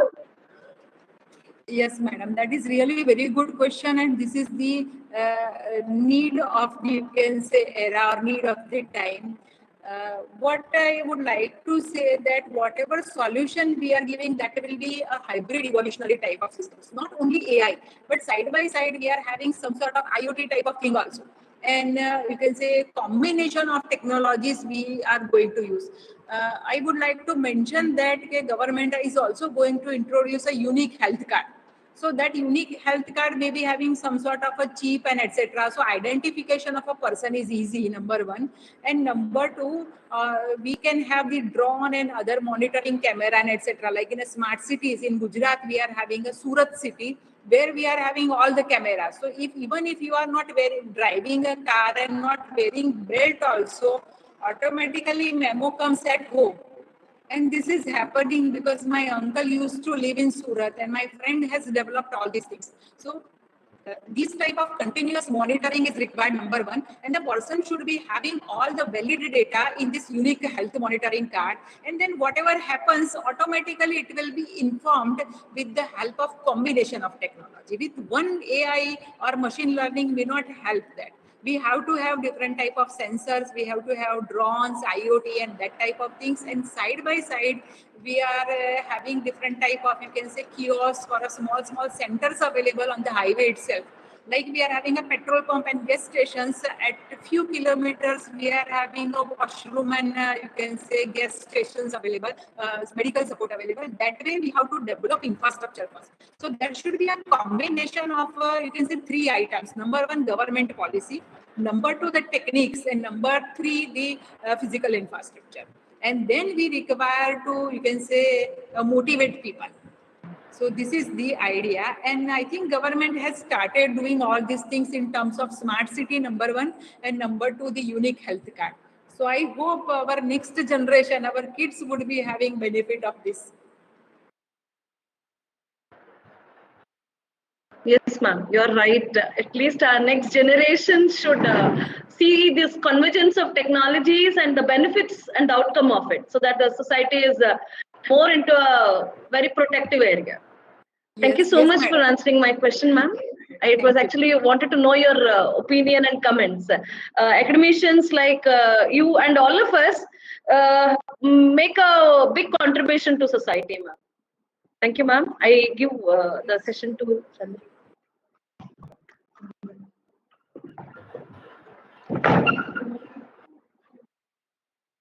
I request Archia ma'am to please continue. Thank you. Yes, ma'am. Yes, good afternoon, everyone. Thank you, Dr. Priti Srinivas, for enlightening session on applications of intelligence and machine learning post-COVID. So I owe you a special vote of thanks for being there and taking valuable time to communicate this edifying topic to us today.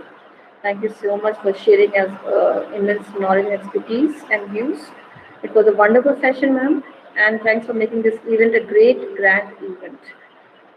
We appreciate having explained these enigmatic areas of AI and its application in a simpler way. If you allow, I would like to few questions answered from your side. There are few questions to be answered.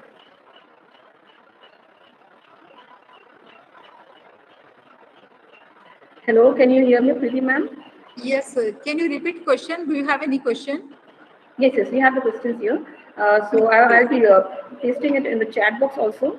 Okay. So the question here is, what if any health data can and should be retained for the purpose of addressing other public health crises in the future?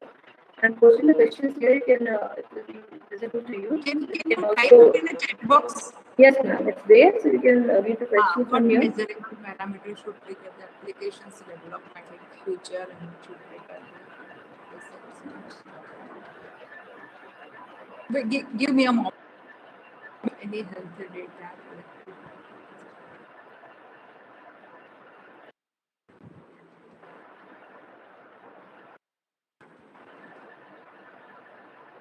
Whenever we are collecting health related data, we are having different aspect of the data, and some of the data we have to take a permission. For example, radiology images. Actually, in my last project, I was collecting the radiology images, CT scan images.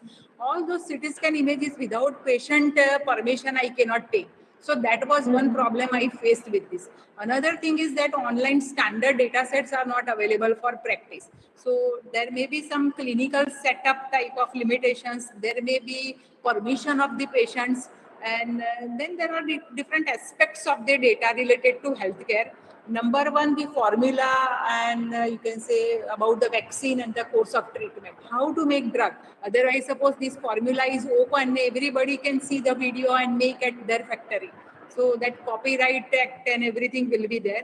So this, you can say, data about the formula, the data about the permission, the data about the course of the treatment, and the data generated by different type of machines like a radiology images and etc. And there you can say data structure, or there you can say medium, multimedia, like there's an audio file, or there is a video file, or there is an image file, particularly in case of medical. So all these data must be there at the master database. Again, there are insurance related data. Okay, so all this data and vaccine tracker type of data. So all this data have to have some sort of collected under some government policy. And there should be a uniform ontology for that. So people can try to identify a proper ontology so that we can store this data. So the machine learning cycle, like data wrangling and etc., that may be helpful there.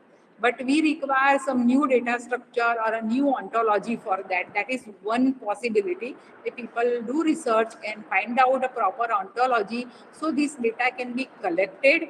And then we are having different type of technology such as fuzzy logic and etc. So missing data, some data can be missed also while transferring or while collection, or may not be, you can say, proper or validated. So we can use fuzzy logic to identify the intellectual distance between the previous data in a line, in a row. What is the distance between the previous data, or how different from the, you can say, it's mean or median or mode. So some sort of statistics, some sort of data science technique we can use, some sort of fuzzy logic we can use, and we can find out the missing data to complete the data.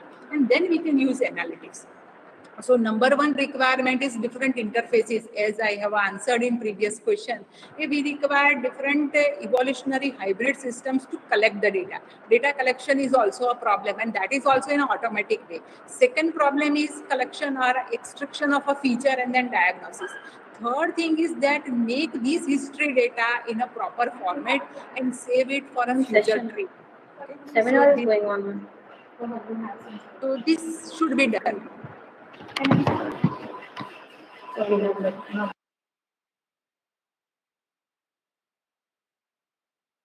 Ma'am, please go Any ahead. other question?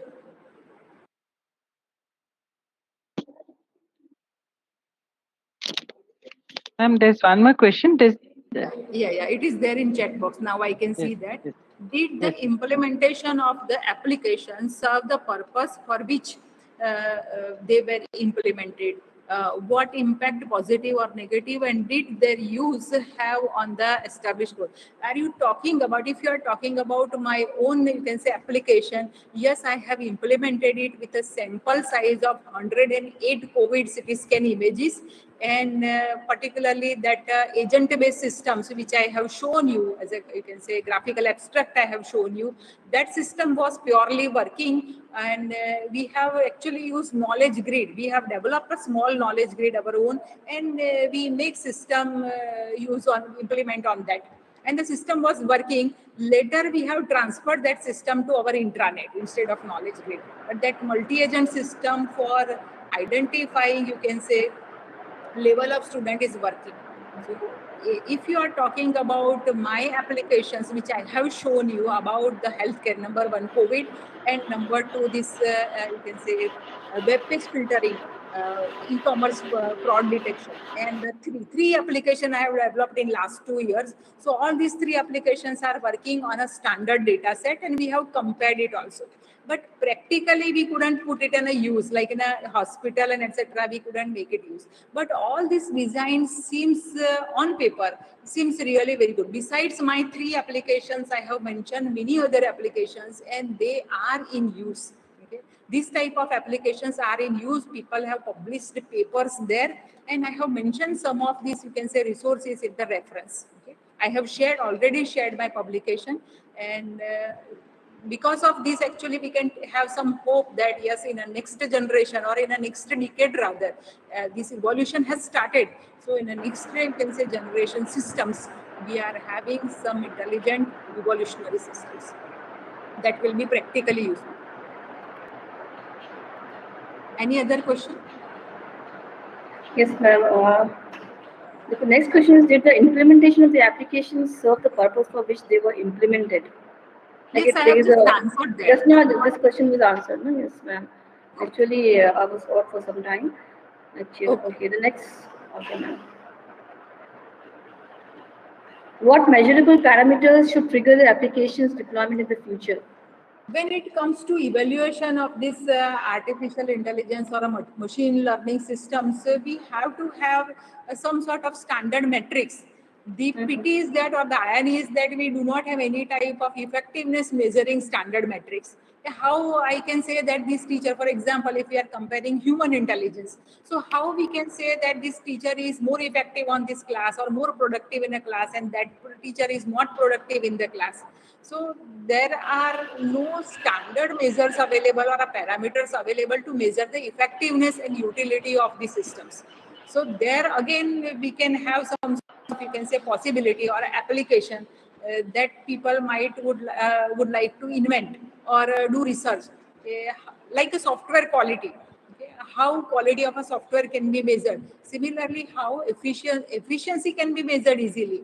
But without, you can say, confusion metrics and accuracy, F score, and true positive, true negative. Besides that, how an intelligent system can be measured, that is again a question. And again, for that, we require intelligent system.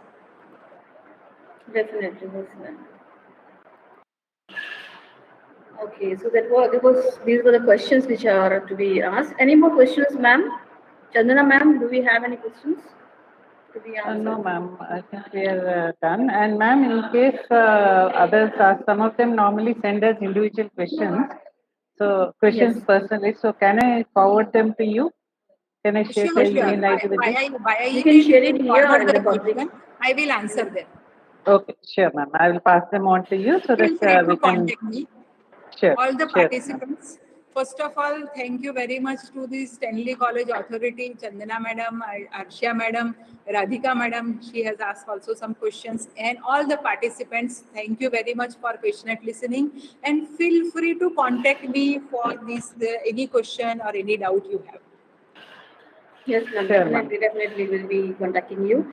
And I extend my gratitude to welcome you, ma'am, for the next following events we will be having in future in the Stanley College. Sure. Inshallah. And okay. And ma'am, please do join us on the 15th and the 16th of September. We are having the conference. So please do join us. It would be a pleasure to have you with us. and token of appreciation will be emailed to you, ma'am, shortly after the session. So thank you so much, ma'am, and I hope to have collaborative work with you. And it Sure, was an madam. interesting session, ma'am. So Thank you. have a nice day, ma'am. Thank you so much. Thank you. Same And here. actually, Radhika ma'am is also here. So should like to say thank you. Thank you so much, ma'am. Radhika madam, thank you. I'm very happy you have joined our conference. Thank you. Same here, madam. Thank you. Thank you, ma'am. Shall I leave the meeting, madam? Yes, ma'am. You may. Thank you Thank you. very much. Thank you so much, ma'am. Have a good day, ma'am. And hope to see you too in tomorrow's sessions also. Thank you.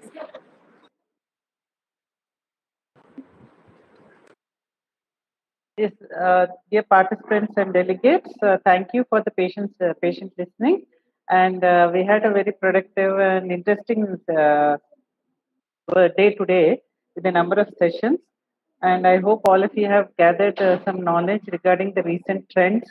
And we had Dr. Bharat Bhushan talking about the blockchain technology, Professor Rashid talking about smart societies, and we had Dr. Tanya talking about how women can like how women feel in the IT, and then the last but not the least, Dr. PT talking about the applications of AI and machine learning post COVID-19. So I hope you were able to get your questions answered, and we will meet tomorrow for the day 3 sessions, keynote sessions. So please, you can log in again tomorrow morning. We start by 10 o'clock. So have a good day. Thank you.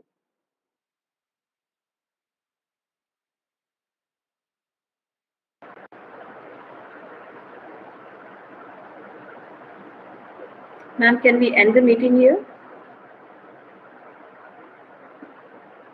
Yes, ma'am. Shall we end the meeting? Yes, Here, ma'am. the recording should be paused. Sure, Should we ma'am. end it? Yes. Yes, ma'am. I'll mute everyone, ma'am, at this point.